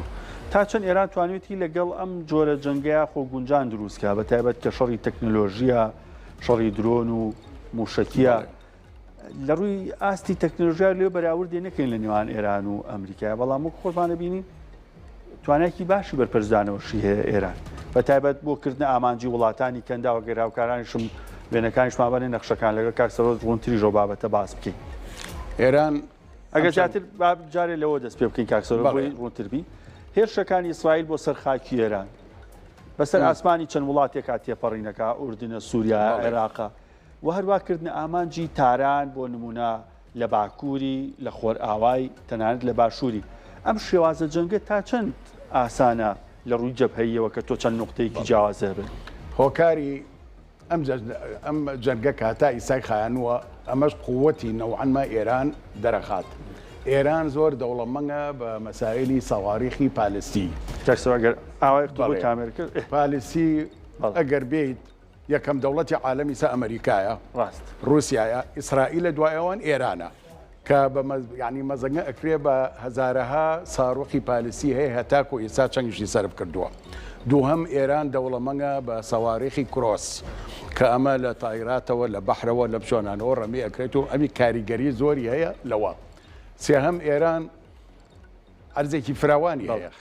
نفوسی ئێران لە جێشەکەیە لە ملیۆن زیاترە بەو 650,000 کەوا جێشن و حرەسی خومەینی و حرەسی سەوری ئێرانی و هەروەها احتیاطی ئێران 460 شتێکی وایە ئەمە قوواتی احتیاطی ئێران لەبەر ئەمە لەگەڵ ئەزمموی کۆنی لە شەڕە ئێران توانیوێتی هەتا ئیسا مقاومە بکە و هەڕەشەش بکات و هەروە کاریگەریشی هەبوو لە وڵاتن دووهەم چەند وڵاتێکمان هەیە لە ڕۆژهەڵاتی ناوەڕاستە حربەکەن بالوەکالە کە پێڕوو بە وەکالەتی ئێران لەمانە حزب الله لوبنانی کاتا ئیستا خۆتان ئەگادارن چەند ساڕوخی هاویشتە خاکی ئیسرائیل و هەروەها حوسەکان ئەنسار الئیسلام لە یەمەن هەروەها لە سووریا هەروەها لە وڵاتانی عەرەبی کە هەمووی لە نزیک بوون لە ئێرانەوە نیزامەکانیان لە قەتەر و لە ئێمارات و لە بەحرەین ئەمانەش هەموو حربیان کرد بە وەکالەت و ئێران ئەمانە لە شوێنی خۆیان بوون بەڵام ئێران ئەوانە بە وەکالەت بۆ ئەمریکا بەڵام ئەمان لێیان ئەسبابی ئەم حربەش ئێمە حرب دوونەوە هەیە حربی عادیلە حربی ظالیمە ڕئیس وزەرای ئەمان لە کامەیانە بەڵێ جاواب باسی یەکەم ئەگەر بێتە سەر چەرچل ئەڵێ حرب بڕیارە ئیسا ئەم حربە بڕیاری سەرۆک ترەمپ بوو بەڵام بۆچی ئەسبابی هەیە بیانۆکەی ترەمپ و ئیسرائیل لەسەر ئەم حربە چییە یەکەمیان چۆن زمانی سەدام و دەوڵەتی عەرەبی هەموو ترسان و عێراقیان کرد بە بەوابەی وڵاتانی عەرەب ئەو شەڕە بوو تەزدیری سەورە بوو ناردنی سەورەی ئیسلامی دوای پەهلەوی بۆ چووە بۆ ئەم وڵاتانە ئێستا بوونی ئەو وڵاتانەی کە حرب بەکەن بە وەکالەت بۆ ئێران لەوانە لوبنان لەوانە وڵاتانی عەرەبی کە باسمان کرد کە قەسب کران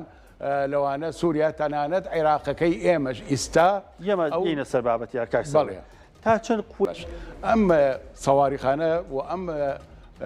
درۆنانە کە هاتن بەرەو کوردستان و زەرەریان لێن و هەتا هێزی جانیتیا بوو ئەمە هەمووی میلیشیاتی نزیکە لێرەوە لە مووسڵەوە لە جنوبەوە لە وەسەتی عێراقەوە ئەمانەکەمانە تابعی ئێرانن لەبەرەوە ئەمریکا و ئیسرائیل هەتا حسابی بێزگە لە نەوەیەکە کە مەترسێکی گەورەیە بۆ ئەمریکا و هەروەها بۆ ئیسرائیل چونکە ئیسا ئەمنی ئیسرائیل لە منطقەی شەرق الأوسەتە هەدەفێکی گەورەی ئەمریکایە کە تەمسیلی ئەمریکا لە شەرق الأوسەتە کێکە کێ محافظەی هەموو بەرژەوەندەکانی ئەمریکاکە ئیسرائیلە موشک و زیاتر موشک درۆنی ئێرانی کەمتر ئەگاتی ئیسرائیل بەڵام بەردەوام لەژێر ڕەحمەتی بردومانی موشکی ئێرانە ئەم سیستەمە بەرگری ئاسمانیانی کە لە ناوچەکە هەن بە تایبەت ئیسرائیل کە هەیەی لاوازن سەبارەت بە توانە موشکیەکانی ئێران یان بۆ نمونە لە دەرەوەی ئەو توانایەیە ئەگەر سیر بکەین و پەڕەکانی هەموو ئەو مەسائلی خەسائسی فەنی ئەو موشکانە خوێنینەوە ئەزانین کە ئێستا ئێران یەکێکە دەڵۆتە دەوڵەمەندەکان بە بەو سیلاحانەی کەوتمان سەواریخی پالیسی و کرۆز تۆماهۆک لە بەحرەوە لە زەوارەقی بەحرەوە هەروەها ئەو وڵاتانەی کە دوو وڵاتی گەورەی عالمن ئەمریکا زۆر دەوڵەمەندترە ئیسرائیل شتێتی ئێستا ئەگەر سیر بکەین گەورەترین سیلاح لە ئیسرائیلە قوبەی حەدیدیە ئەم قوبەی حەدیدیە سەواریخی گەورەی تایە وەکو پاتریۆت وەکو تامیر وەکو سیلاحێکەی گەورە کە ئەمانە هەموو زدی پالیسی ئێرانن دژە ساڕوخن و بەکاری ئێنە تا ئیستا خاصەتەن ئەو قوبەی حەدیدیە کەن چەندەها ئەمە هەیە نزیک شارەکان ئەمانە بەکارێنرێ بۆ دیفاعکردن لە مناتقی قەڵەباڵغ ینی منتەقە سەکەنیەکان بە مەدایەتێکی زۆر باش ئەتوانێت بەرپەچی سەواریخی پالیسی و کرۆزی ئێرانی باتەوە لە ئەمریکا طبعاً بێجگە لامانەوەی کەوتم ئەو سێ ساڕوخی دژە ئاسمانیانە تاتیشی هەیە و زۆر بە قەوترە لە ئیسرائیلی بەڵام ئەو لە دوورە لە تهدید و هەڕەشەی ئێرانەوە ئەوەی ئیسا بەر هەڕەشەی ئێرانەکەوێ چێە کە ئیسرائیلە بە وەکالەت شەڕەکە بۆ ئەمریکا و بۆ خۆشی ئێرانی شەماشیەوە ئەمەی کە باسم کرد لە پاتریۆت لە تامین و لە سیلاحەکانی کە دەوڵەمەنگە و ئەتوانێت هەتا ئیسا دیفاعی لە خۆی کردووە ئەم سیلاحانش طبعاً ئەمە هەموو شتێکی تەکنیکی زۆر گەورەیە بە تەکنۆلۆژیایکی گەورە بەهۆی منەساتی ئیطلاقەوە بەهۆی تحکم بە مەسیرەی ئەو ساڕوخانەوە و بەهۆی ئەوەی کەوا قووەتێکی گەورەی هەیە ئەتوانێت بەرگری لەم دژە ئاسمانیانە بکە کەواتە ئیسا موازنەیەک هەیە لە بینین یعنی ئێران زۆر لە خوارەوە نییە لە خوار ئیسرائیل و ئەمریکاوە هەتا ئیسا تەحملی کردوی تر نازانین بە جۆرەی ئەوەی یعنی ئێمە گەربیر بکەینەوە بۆ نهایەت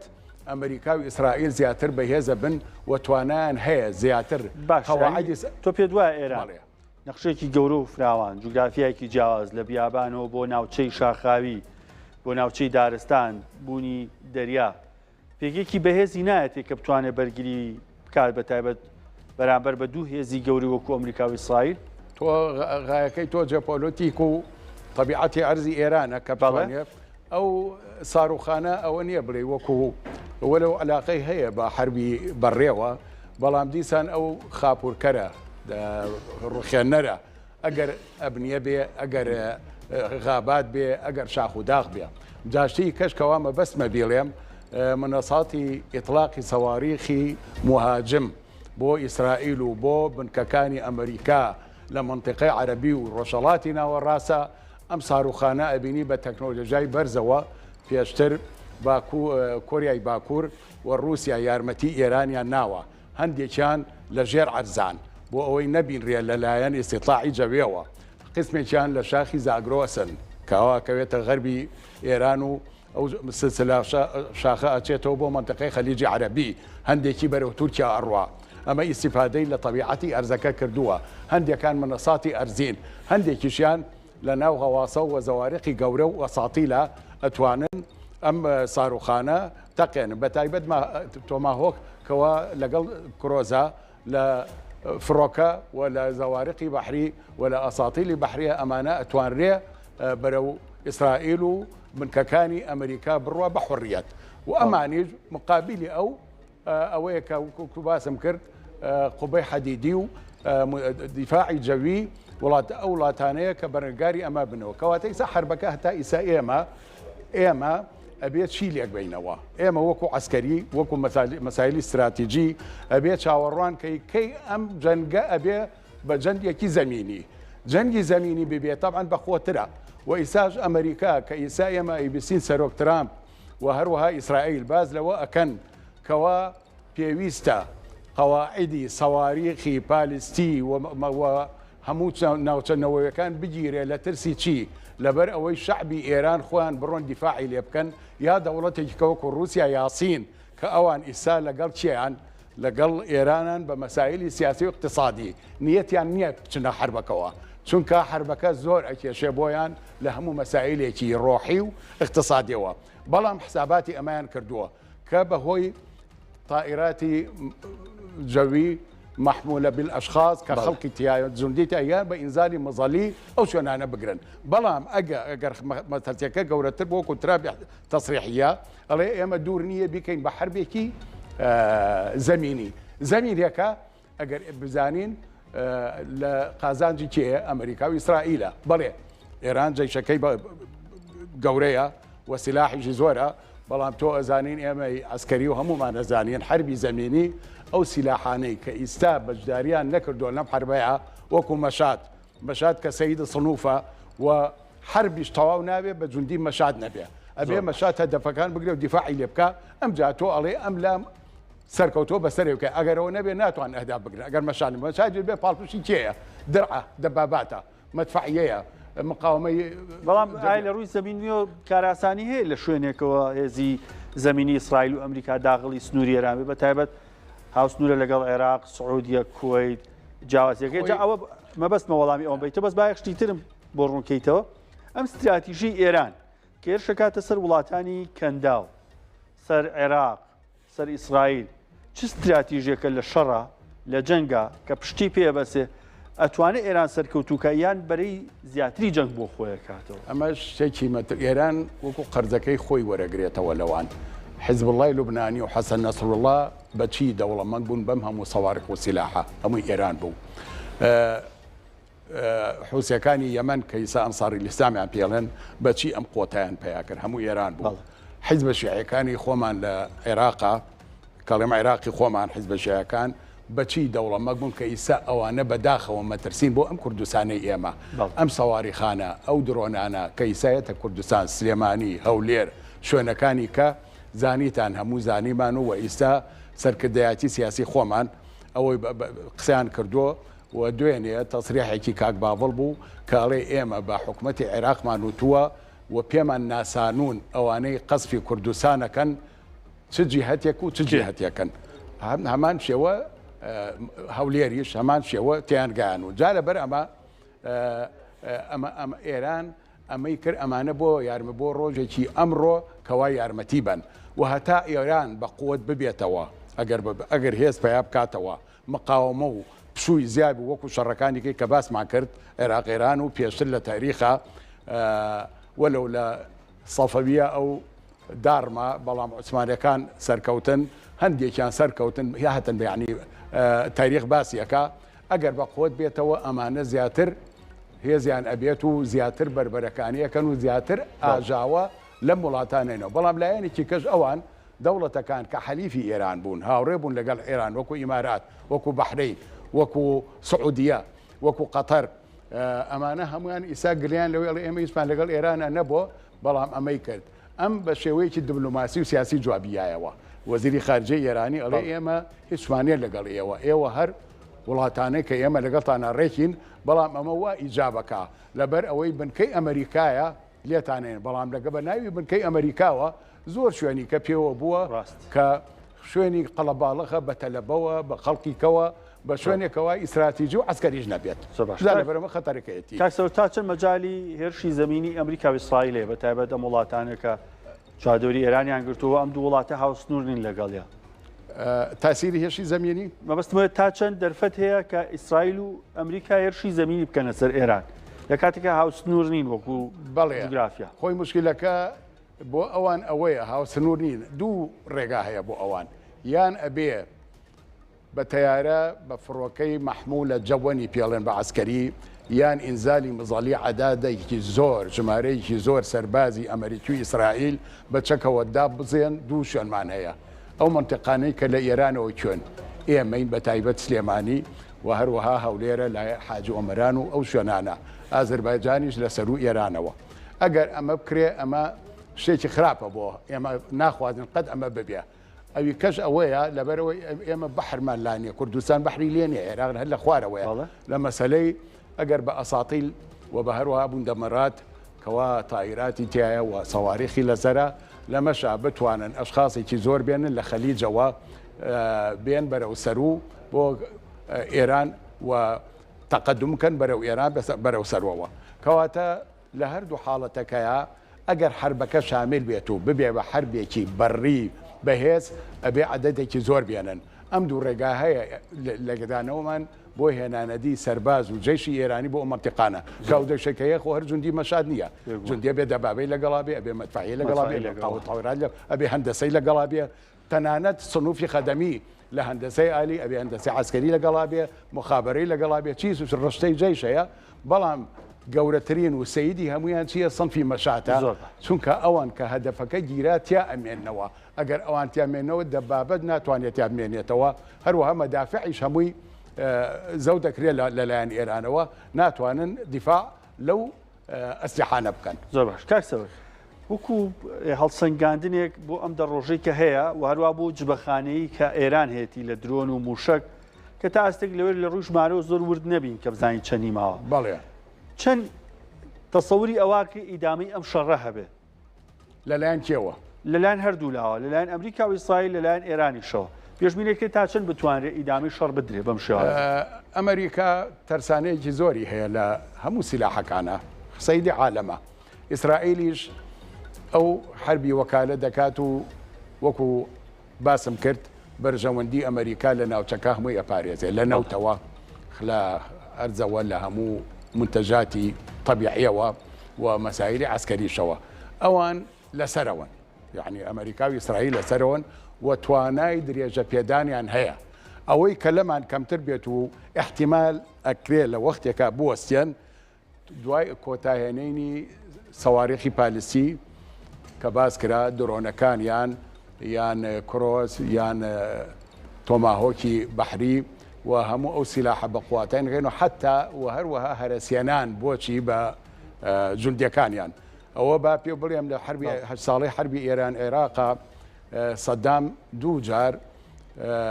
داوای لە مەجلیسی ئەمن کرد و داوای لە حکومەتی ئێران کرد بە ئیمام خومەینی کەوا شەربۆچە قبولیان نەکرد بۆ کردیان بە 8 ساڵ چونکە قۆتیان مابوو آخر مەطاف دەرگی عەرب بڵێ آخر مەطاف خومەینی ڕازی بوو بۆچی لەبەر ئەوەی سەیری کرد ئێران اقتصادەکەی سیلاحەکەی قووەی جەویشی نەما بدایەتی شەڕی ئێران عێراق قووەی جەویەکە بوو سەری خست خۆتان نەزانن ئەگەر بیرتان بێ ساڵی هەشتا قەسفی سلێمانی لە چەندلایە کرا لەوێ حامیە و شوێنەکانی کە مەخازنی عیتاد لە تاسڵوجا هەروەها شوێنە گرگەکانی بەغای استراتیجی لە هەولێر لە هەموو عێراق قەسب کرا بەڵام لە پڕێکە ئەو قووەی جەوی ئێرانیە تەواو بوو مایەوە ئیشەکەی و یان با بڵین مقاومەتەکەی بە سیلاحەکانی کەی بوو کە لە ناو ئێرانە بوو جا نەبوونی قووەی جەوی لە هەر وڵاتێکە کە ببێ ئیسا زۆعف بوو لە ئاوازی ئێران چییە؟ ئیسا ئەو فڕۆکەی حربی نییە وەکو ئیسرائیل و وەکو ئەمریکان نییە جا لەبەر ئەمە ئەبینیت تەوەقع ئەکرێ ئەگەر ئەمە درێژە بکێشێت ئێران لاواز ببێ لەو سیلاحانە کە ئیسا ئەڵێن بە قوتەتیا لە سەواریخ و لە درۆن و لە مقاومەی تائیراتە بەڵام بۆ مستەقبل ئەگەر هجومی بەڕێکە ببێت ئەمریکا و ئیسرائیل زیاتر زەفەر بە ئێران هێنن و ئەوەش ئێمە داواکارین کە ئەوە نەقەومێت چونکە ئەوەش پڕیشکی ئەو ئاگرا بەرهەمومانەکەوێت بە تایبەتی عێراق بۆ وڵاتە عەرەبیەکانی کەش و هەروەها کە ئێران خۆتیشی نەما تەعویزی ئەو وڵاتانەی کە ئیسا بە وەکالات بۆ ئەو شەڕەکەن لە لوبنان و لە بەحرین و لە ئیمارات و لە قەتەر و ئەو شوێنانێکە کە باسمان کرد تەنانە لە عێراق میلیشیاتی عێراق ئەوسا ئەمانی کبە بنەوە ناتوانن یارمەتی ئێران بن لە شۆری خۆیانەوە. کاک سەروەر زۆر بە باشی بەرچاوڕوونێکی زۆر باشی هاینێ شیکارێکی زۆر باش بۆ کردین لە ڕووی سەربازی و هەڵسەنگانێکی وردە بۆ کردین بەرە سەروەر بەرزنجی شارەزای سەربازی و ڕاوێژکاری استراتیژی زۆر سپاس لەگەڵمانە بووی ئینشەڵڵا کاتی تریش ئەزێتەی بۆی بەرچاوڕوونی زیاتر بە ئێمە و بینەرانج بن. زۆر سپاس پێشکەوتونیەوەی زۆر سپاس ڕێستە بەڵێ بابەتی جەنگ تا دێتەر بەردەوامە بێ و کاردانەوەکانیش زیاترە بن بە تایبەت هەڵبژاردننی ڕەهبەر کە پێچێت لە ڕووی مەدانیشەوە کاریگەی لەسەر جەنگ دروستکە. دکتۆر هەردی باسی ڕوبەڕبوونی جەنگ و بابەتانەمان کرد لە باسی موچەبایە بووین لای تۆ کە ئایا بۆ ناوخۆ ئەتوانێت ڕنگدانەوەی شێوازی بەڕێوەبردننی باوکی بە یاخۆی ڕاهبەری دووەم بێ یاخود ئەم سیمای جیاوازتری هەیە بۆ ئیدارەدانی ئێران کە لەگەڵ باردۆخی ناوخۆ بگونجێ کاردانەوە و خۆپشاندان و ناڕەزایەتی تونتەیە لە ناوخۆ ئێرانە لەسەر ئاستی نێودوڵەتیش تا ئاستێک ئێرانی پێشوو قبول کراو نەبوو وە لە دوام هێرشانشی کەکوێتی سەرکەندا و جۆرێک لە کۆدەنگی جیانیش دروست بووە کە فعلەن ئەو ئێرانی کە ئەمریکا و ئیسرائیلیان و پێشتر ڕاست. دەست خۆش بێ پرسیارێکی وردە من هەوڵێم بەسێ لە وەڵامی بەرەوە ئەو یە خانگیریانەی هیچیان تەرێک نییە دکتۆر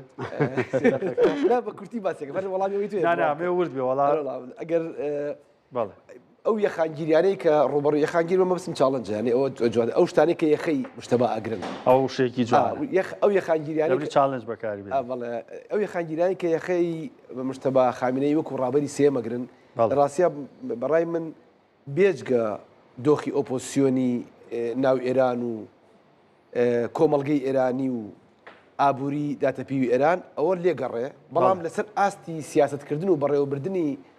میراتەکەی باوکی ڕوبەڕووی سێشتی سەرەکی ئەبێتەوە یەکیان بریتە لە هەزری خۆی یەکیان بریتە لەو بیر و باوەڕێی کە خۆی پێیپەروەردە بووە ئەم بەداخەوە یان ناڵم بەداخەوە ناقم نییە بەسەریەوە بەڵام زیاتر خوێندکاری میسباح یەزدی بۆ تا باوکی یەکێک بوو لەو کەسانەی کە لە بینی ئیسلامی سنی و ئیسلامی شیعە تەلفیقێکی دینی دروست کردبوو بۆ ئیدارەدانی سیاست و جۆر لە پراگماتیزمیشی تیا بوو تەنانەت لە ڕووی سەرچاوی فکری سیاسیەوە زۆر معجەبی ئیخوان المسلمین بوو. ئیخوان المسلمین ئەگەر چی لە سیاسی سونەگەرایە خۆیان سەرکەوتوو نەبوون بەڵام بۆ ئەوان بوون بەخێر لە یەک ڕۆوە ئەویش ئەوە بوو کە لەناو شیعە مەسەلەی خورافیات و مەسەلەی سیاستکردن بە شێوازی لاهوتی و بەتەمای غەیب و پشت بەستن بە ئەو نەریتە غەیبیانەی لەناو اعتقادات و فقی سیاسی هەبوون زۆر زاڵ بەسەر شیعە بەتایبەت لە دنیای ئەخباریەکانە ئێمە دوو لقی سەرەکیمانەیە لەناو مەراجعی شیعە یەکیان پێڵەن ئیجتیهادی یەکیان پێڵەن ئەخباری. ئیجتیهادی ئەوانن کە زیاتر باوەڕیان بە ئیجتیهادکردن و تەغییر بەپێی زەمان و مەکان هەیە. خامینەی لەما زۆر سوودی لە ئیخوان المسلمین وەرگرت بوو بەڵام مشتەبا خامینەی بە پێچەوانەوە بە دەرکەوتنی میسباح یەزدی کاریگەری زۆر سەر باوکی بەجێهێشت. شانسی مشتەبا لە چیە نەبوو لەوەی کە خومەینی دنیایە دەرگای کراوەی بۆ خامینەی بەجێهێشت لە ڕووی هزریەوە ینی لە دوای خومەینی تۆ بینی باڵی نهزەتی ئازادی هەبوون کە جۆرە لە ئیسلامی میانڕەوی ناو دنیای تەشەیوع بوون هەروەها ئەمەی کە ئێستا خۆیان ناو ڕیفۆرم خواست ئەوانە هەر بەجێ مابوون پراگماتیزمەکان وەکو ڕەفسنجانی وەکو لاریجانەکان ئەوانە دیسانەوە هەر میناتی خومەینی بوون بەجێ هێشتن کە یارمەتی خامینەییانە خامینەی خۆی لەو بلۆکە بوو لە ئەسڵا هەر لەو بلۆکە حیزب الله بوو کە ئەمانە پێکەوە بەڕێویانە برد. ئەمە یەکێکە لەو شتانەی کە میسباح یەزدی کێشەکەی لە چیایە؟ میسباح یەزدی لە کۆنزەرڤاتیڤترین کەسەکانی ناو هزری ئاراستەکردنی فقی سیاسی ناو ئێرانە. ئەو باوەڕی وا بوو کە ئەسڵەن ڕابەر هەڵبژاردننی ناوێت. یعنی باوەڕی ئەو بەر پێویست ناکە ئەم هەڵبژاردن دەنگدانە هەیە. خوا ئەم کەسەی دیاری کردووە وەلی فەقیه نوێنەراتی ئیمامی زەمانەکە خەڵک بۆ خۆی باشە ئەگەر بەگوێی بکە. ئەم باوەڕی لەناو زانکۆکانی خۆیان پەرەپێیا بوو لەناو تیکتانکان و سەندەرەکانی توێژینەوە ئەوانە ڕۆشتن خامی ساڵ 2009 لە ڕووی فکریەوە جۆر لە جۆرەکان تەسلیمی مسماحی یەزدی بوو چونکە ڕەفسنجانی بەجێهێش ڕۆحانی بەجێهێش لاریجانەکان بەجێهێش بێپشت مایەوە لە دوای ئەو حاڵتێکەناوی فیتنەی ئەشتاوەشتی لێنا ئەو کە ڕێفۆرم خوازەکان لە سفرەی شۆڕەش هەڵگەڕانەوە یان لە ڕێفۆرم لە پارێزگارەکان هەڵگەڕانەوە دەمشتەبا ڕێک پەروەردەی ئەم دۆخەیە لە ڕووی سیاسیەوە ئەمە یەک و هەروە لە باوەڕی زۆری بە ئەمن هەیە و باوەڕی زۆری بە بازرگانی لاڕێ هەیە و هەروەها باوەڕی زۆری بە سوپا هەیە کە ئەمانە هیچیان باڵ دیپلۆماسی بەهێز ناکەن خاڵی دومی لە مشتەبا بریتێ لەوەی کە میراتی خومەینی خۆی بۆ خۆی جۆر لە جۆرەکان کێشەی بەجێهێشت بۆ دوای خۆی چونکە تەسیسی شۆڕش نەکرابوو لە سەردەمی خامینەیە کێشەکان بوون بە دوو ئەوەنە لە سەردەمی مشتەبا خامینەی بوون بە سێ ئەوەنە ئێستا هێشتا باوکی نەیتوانێت چارەسەری کێشەی ململانەکانی ناو کوڕانی شۆڕش بکە هەموو ئەو ناکۆکیانە بەجێ ماون ئەم دوو حاڵتی لە بەردەمە یان ئەبێت تەنازول کە بۆ ناوخۆ دوایی بۆ دەرەوە ئەمەش تەنازول لە باوەڕی خۆی کە بە قورسە یان ئەوەیە تەصفی ئەمانە بکە وەکو چۆن لە ساڵی 89 خامینەی تا ساڵی 2009 لەو تەصفیە بەردەوام بوو ئەمە یەکێکتر لە کێشەکانی بەردەم مشتەبا کە یەخەی ئەگرێت قورسە حەلکردنی خاڵی سێم میراتی پەیوەندی دیپلۆماسی کە ئەمە ئاخیر خاڵە دکتۆر بیلالەوە لەو مەترسە پەراوێزکەوتووی دیپلۆماسیەتی ئێران لە ساڵی هەشتاکانەوە بەهۆی مەرگ بەر ئیسرائیل و مەرگ بەر ئەمریکاکەەوە تۆ ئەزانی پەلاماری سەفارەترا ئەمە نەریتێکی پێشەکردن نەریتێکی دیپلۆماسی بوو لەسەر ئاستی دنیا لەو کاتەوە دەستیان کرد بە ئیشە پەشیمان نەبوونەوە لێ تا ئێستا ئێران وڵاتێکە ئەگەر بێلایەن بێنەرێنی بووە ئەگەر لایەنگر بوو بێت لایەنگری بلۆکی غەربی و بلۆکی دیپلۆماسی نەبووە کە زیاتر لایەنگری شقامی وڵاتان بووە و هەروەها لایەنگری ناردەرەوەی شۆڕشیش بووە ئەم خاڵانە وای کرد لە هەشتاکانە میراتێکی داخرای دیپلۆماسی بۆ ئێران بەجێ بێڵن بەم گرەیەوە گەورە بوو لە سەردەمی خامینەیە زیاتر بوو ئەم گرەیە لە ساڵی 2009 بەهۆی کەوتنی باڵێکی گەورەی ناو شۆڕش کە ڕێفۆرمە خواستەکان و پراگماتیستەکان بوو دیسانەوە دیپلۆماسیەتی ئێران تووشی ئینغلاقێکی تر تووشی داخرانێک تر بوویەوە ئەم داخرانە ئێستا مشتەبا هەم فکری خۆی هەم باڵە جیاوازەکانی نایان لە حەلیکا ئەگەر ئەمیش لەبێ خۆی هەر هەیە جا بەم بیر و بۆچونەوە بە بڕای من مشتەبا ناتوانێت ئەم حاڵتە حەلکا ومێدێک هەبوو لە ساڵی 2009 بەدواوە لە ساڵ 2016 بەدواوە ڕاستەکەی ئەیانوت ئەوەی کە تۆر من ئاماژەی بکردوتی پەیوەندی لەگەڵ ماڵی بن سلمان هەیە لە ڕاستیە پەیوەندی نییە هیچ بەڵگەیەک نییە کە پەیوەندی تەنها لەگەڵ بەریتانیا و رووسیا پەیوەندی بەهێزیە لەگەڵ وڵاتەکانی تر هیچ وەسیقەیەک نییە بۆ پەیوەندی بەهێزیە چونکە ئەم بەڵام زانیاری هەیە هەندێک شوێن باسیەکەن تەکەهونات جیاوازە هەنا هەر ئێستا بۆ دەیلی میل ئەمڕۆ هەندێک زانیاری بڵاو کردێتەوە لەسەر بوونی سەرمایەکانی لەناو بریتانیا ئەم شتانە وردە دەرەکەون وتم بەریتانیا رووسیا وردە زانیاریەکان دەرەکەون تەبلیغاتی ماڵی خامنەی بەیتی ڕابەری بەدەستی مشتەباوەیە ڕاستە لە دانیمارک و لە بەریتانیا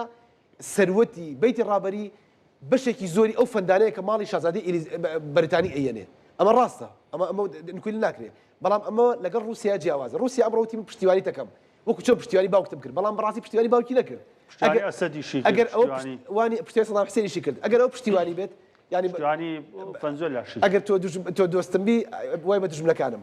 پەیوەندی لەگەڵ بن سلمانە ئەو قسەی لەسەر بن سلمان تەفسیری هەڵی بۆ کراکە ڕۆشت وتی لەگەڵ ماڵی نامە پێشەوە بن سلمان وتی من لەناوە تۆ ئەکوژم کە لە ساڵ 2012 کە هەڕەشەی لە ئێران کرد بن سلمان پەیوەندی لەگەڵ مشتەبایان نییە بەڵام لەناو ئێرانە گەنجەکانی ئێران جیلی تازەی شۆڕش پێیان وایە مادام بن سلمان محەممەد بن سلمان توانی لە باوکی جۆر لە جۆرەکان لە نەریتی دینی سیاسی هەڵگەڕێتەوە ومێ دەکەین مشتەباش لە نەریتی داخراوی مەذهبی ئێران هەڵگەڕێتەوە یعنی ئەوە ئەمە بۆ لا دکتۆر ناتوانێت بن سلمان پەروەردەکراوی غەربیە بەڵام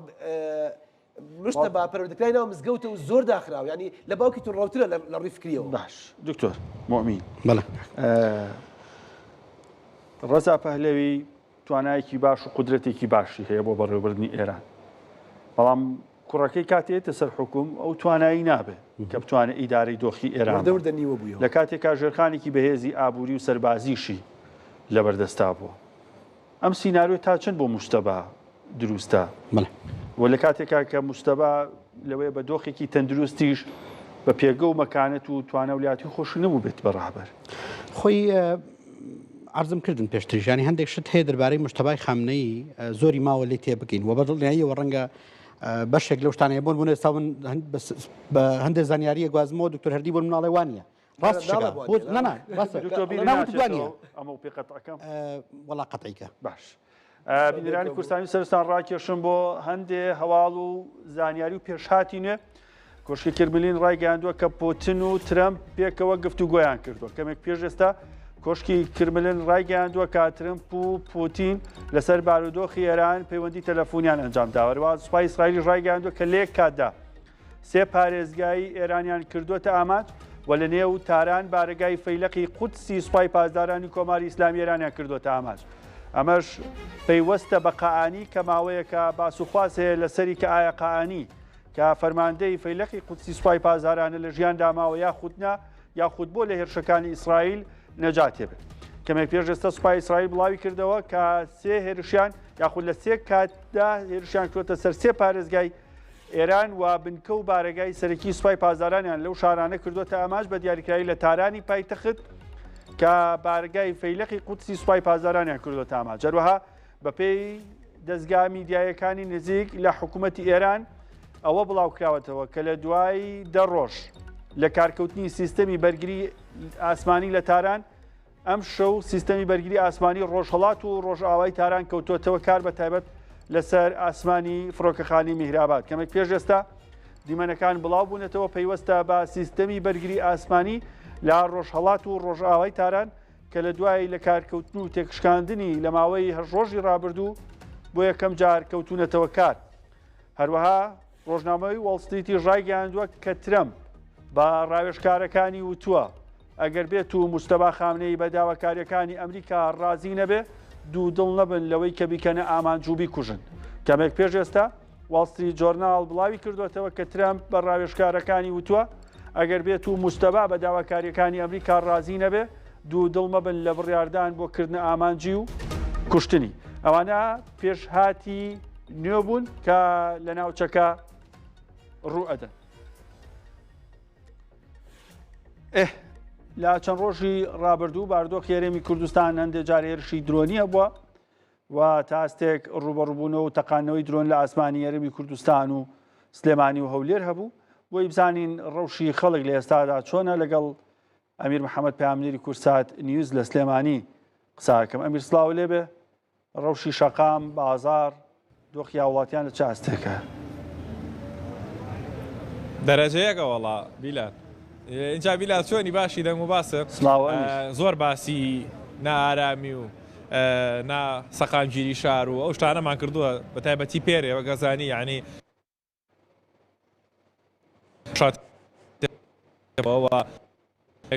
درۆندەوی زامان ئاماز بپێکێ بەڵام لەلایەن زەمنیەکان و خرانە خوارەوە ئەڵبەت دەمە پێشاتێکی ناخۆش بوو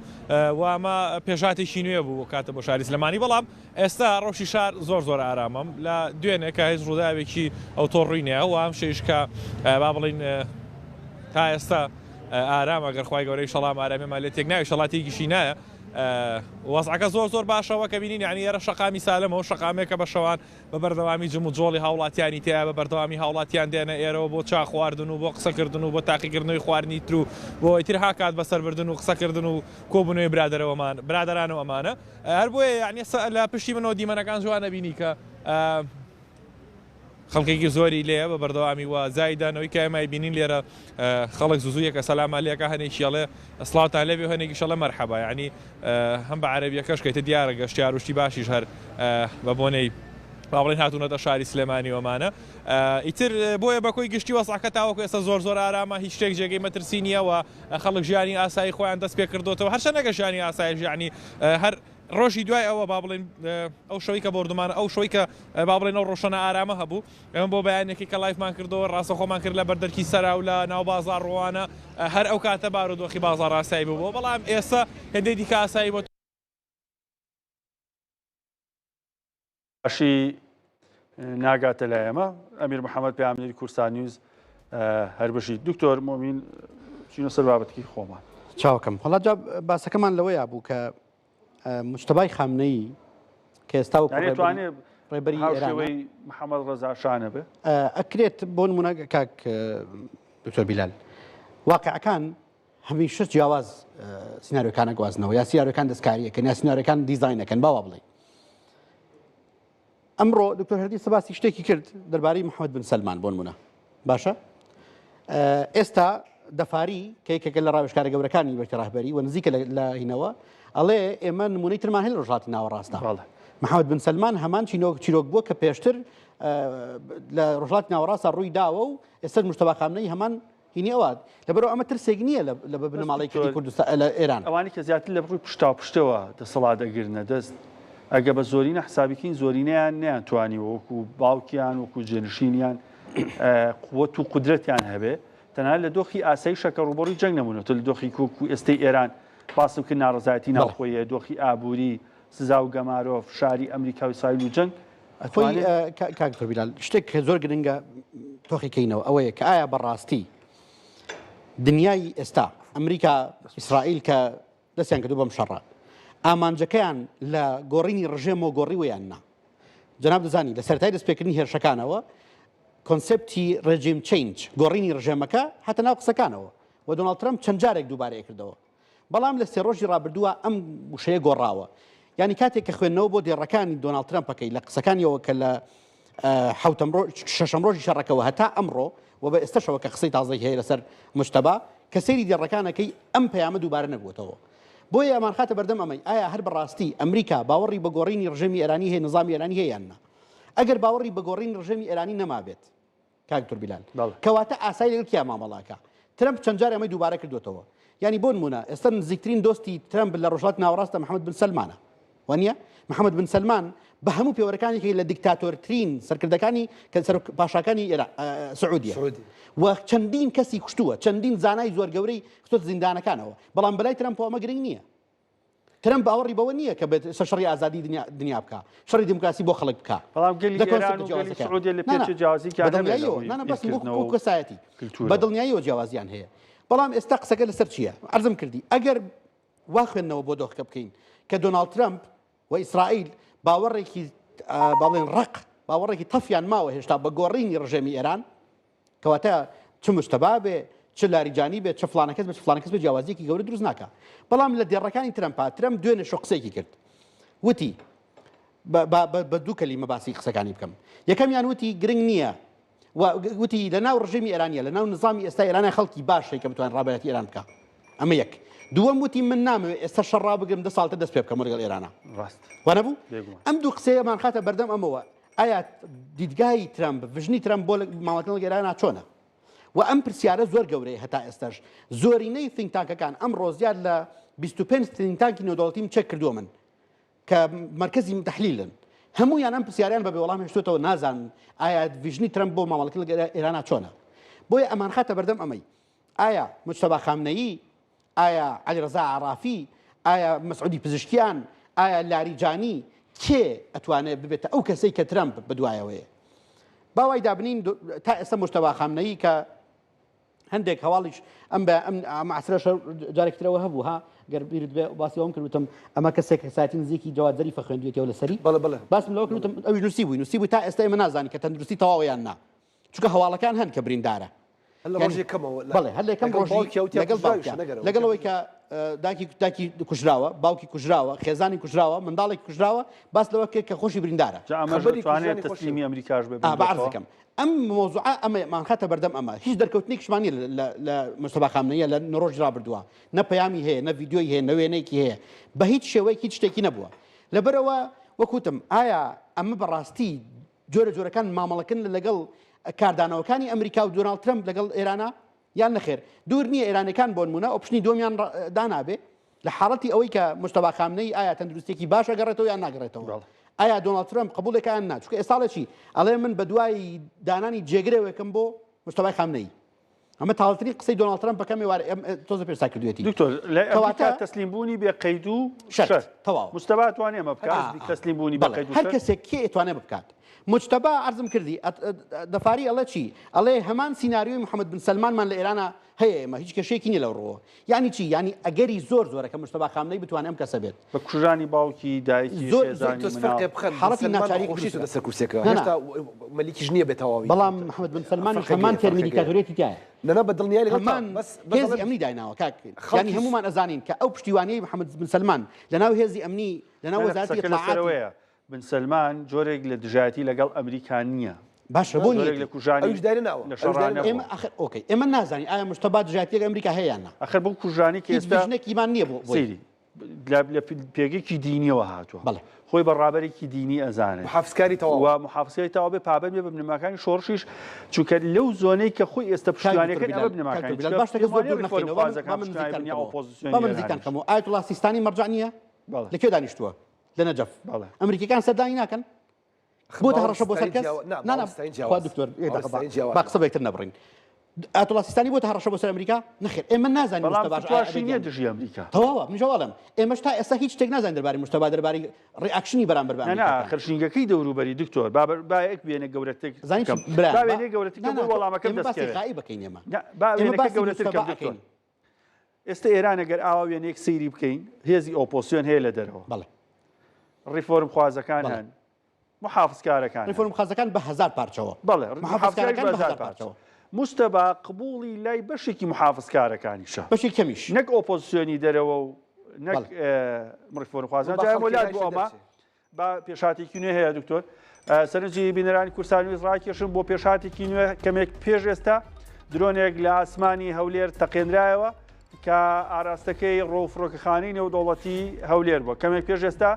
درۆنێک کە ئاراستەی فڕۆکەخانەی نێودەوڵەتی هەولێر کرابوو لە ئاسمانی گەزنە کە نزیکی هەولێری پایتەختە تەقێنراوەتەوە ئەو درۆنێک کە ئاراستەی هەولێر کرابوو دیار نییە لە چ شوێنێک یاخود بەرەی مقاومە جارێکی دیکە هەولێریان بە ئامانج گرتو یاخودنە بەڵام لەلایەن سیستەمی بەرگری هێزی هاوپەیمانان کە لە فڕۆکەخانەی نێودەوڵەتی وەروا فڕۆکەخانەی هەریر نیشتەجێن وەروا سیستەمی بەرگری ئاسمانی کونسوڵخانەی ئەمریکا لە هەولێر لەسەر ئاسمانی گەزنە کە ناوچەیەکی نزیک لە هەولێری پایتەختە خراوەتە خوارەوە ئەمە لە کاتێکدایە کە بەرەبەیانی ئەمڕۆژ چەند جارێک هێرشی درۆنی کرا بۆ سەر هەولێری پایتەخت و دەنگی بەهێز هاوڵاتیانی هەولێری ڕاستڵەکان دەبوو وەروە ئێوارەی ئەمڕۆژ درۆنێک لە ئاسمانی ماڵێک لە گەڕەکی ژیان لە هەولێری پایتەخت بەبێ ئەوەی بتەقێتەوە کەوتو بە خوارەوە لەلایەن تیمەکانی ئاساییشەوە پوڵچەڵ کرایەوە ئێستاش درۆنێک لە ئاسمانی هەولێر لەلایەن سیستەمی بەرگری هاوپەیمانان لەسەر گەزنا کە ئاراستەی فڕۆکەخانەی نێودەوڵەتی هەولێر کرابوو تەقێنرای و دەنگێکی بەهێز لە ئاسمانی هەولێر بیستە بێگومان تا ئەستێک هێرشەکان هەر بەردەوامن بۆ سەر وڵاتانی دراوسێ لە ناوخۆی عێراق بۆ سەر هەرێمی کوردستان بۆ سەر وڵاتانی کەندا و تەنانەت ئەمڕۆ لە بەحرین و لە قەتەر و لە ئیماراتیش پێشاتی نوێ بۆ سەبارەت بە هێرشەکان دکتۆر مۆمین بۆ ژینگەی باسم کرد بەڵێ مشتەبا توانێت محەممەد بن سەلمان بە یاخود تەسلیمی ئەمریکا عەرزم کردی ئەها کاکتۆر بیلال ئێمە سەری هەدەفەکەی ئەمریکا ئەکەین یەکەم جار خۆی خوێندنەوەی سیاسی لەسەر بنەمای کۆمەڵێک مەرجە کۆمەڵێک شەرتە کۆمەڵێک ڕێگارە کۆمەڵێک پرایۆریتیە درێ بەش کۆمەڵشت هەندێشت پۆتەنشیالی هەیە ئایا مشتەبا پۆتەنشیالی ئەمەی تایە یارایی ئەمەی تایە کە لەگەڵ ئەمریکانە ڕێکەوەیاننا یعنی بۆ منەوە برادێک کەسە لە تاران تۆزە پێش مەسجێکی بۆ من نردووە ئەڵێ لە ناو ئێرانەکانە خەریکە قسەیەک دروست بووە کە بڵێ مشتەبا ئەتوانێت ئێران ڕزگارکە من باوەڕم بەم قسەیە نییە و پێشم وایە ئەمە خوێندنەوەیکی زۆر خێرایە بۆ مشتەبا بەڵام دوجار ئەمەمان خاتە بەردەم ئەمەی کاتێک کە خوێندنەوە بۆ هەڵوێستەکانەکەین بۆ جوڵەکانەکەین بۆ ئەو هەوڵانە ئەەکەین کە لە بەیانی ئەمڕۆ دەستیان پێکردووە چه هەوڵەکانی رووسیا ئەوە تا ئێستا ڤلادیمیر پوتین لەگەڵ دۆناڵد ترەمپ پاجاناب خوێنتەوە قسەی کردووە دەربارەی دۆخی ئێران وانە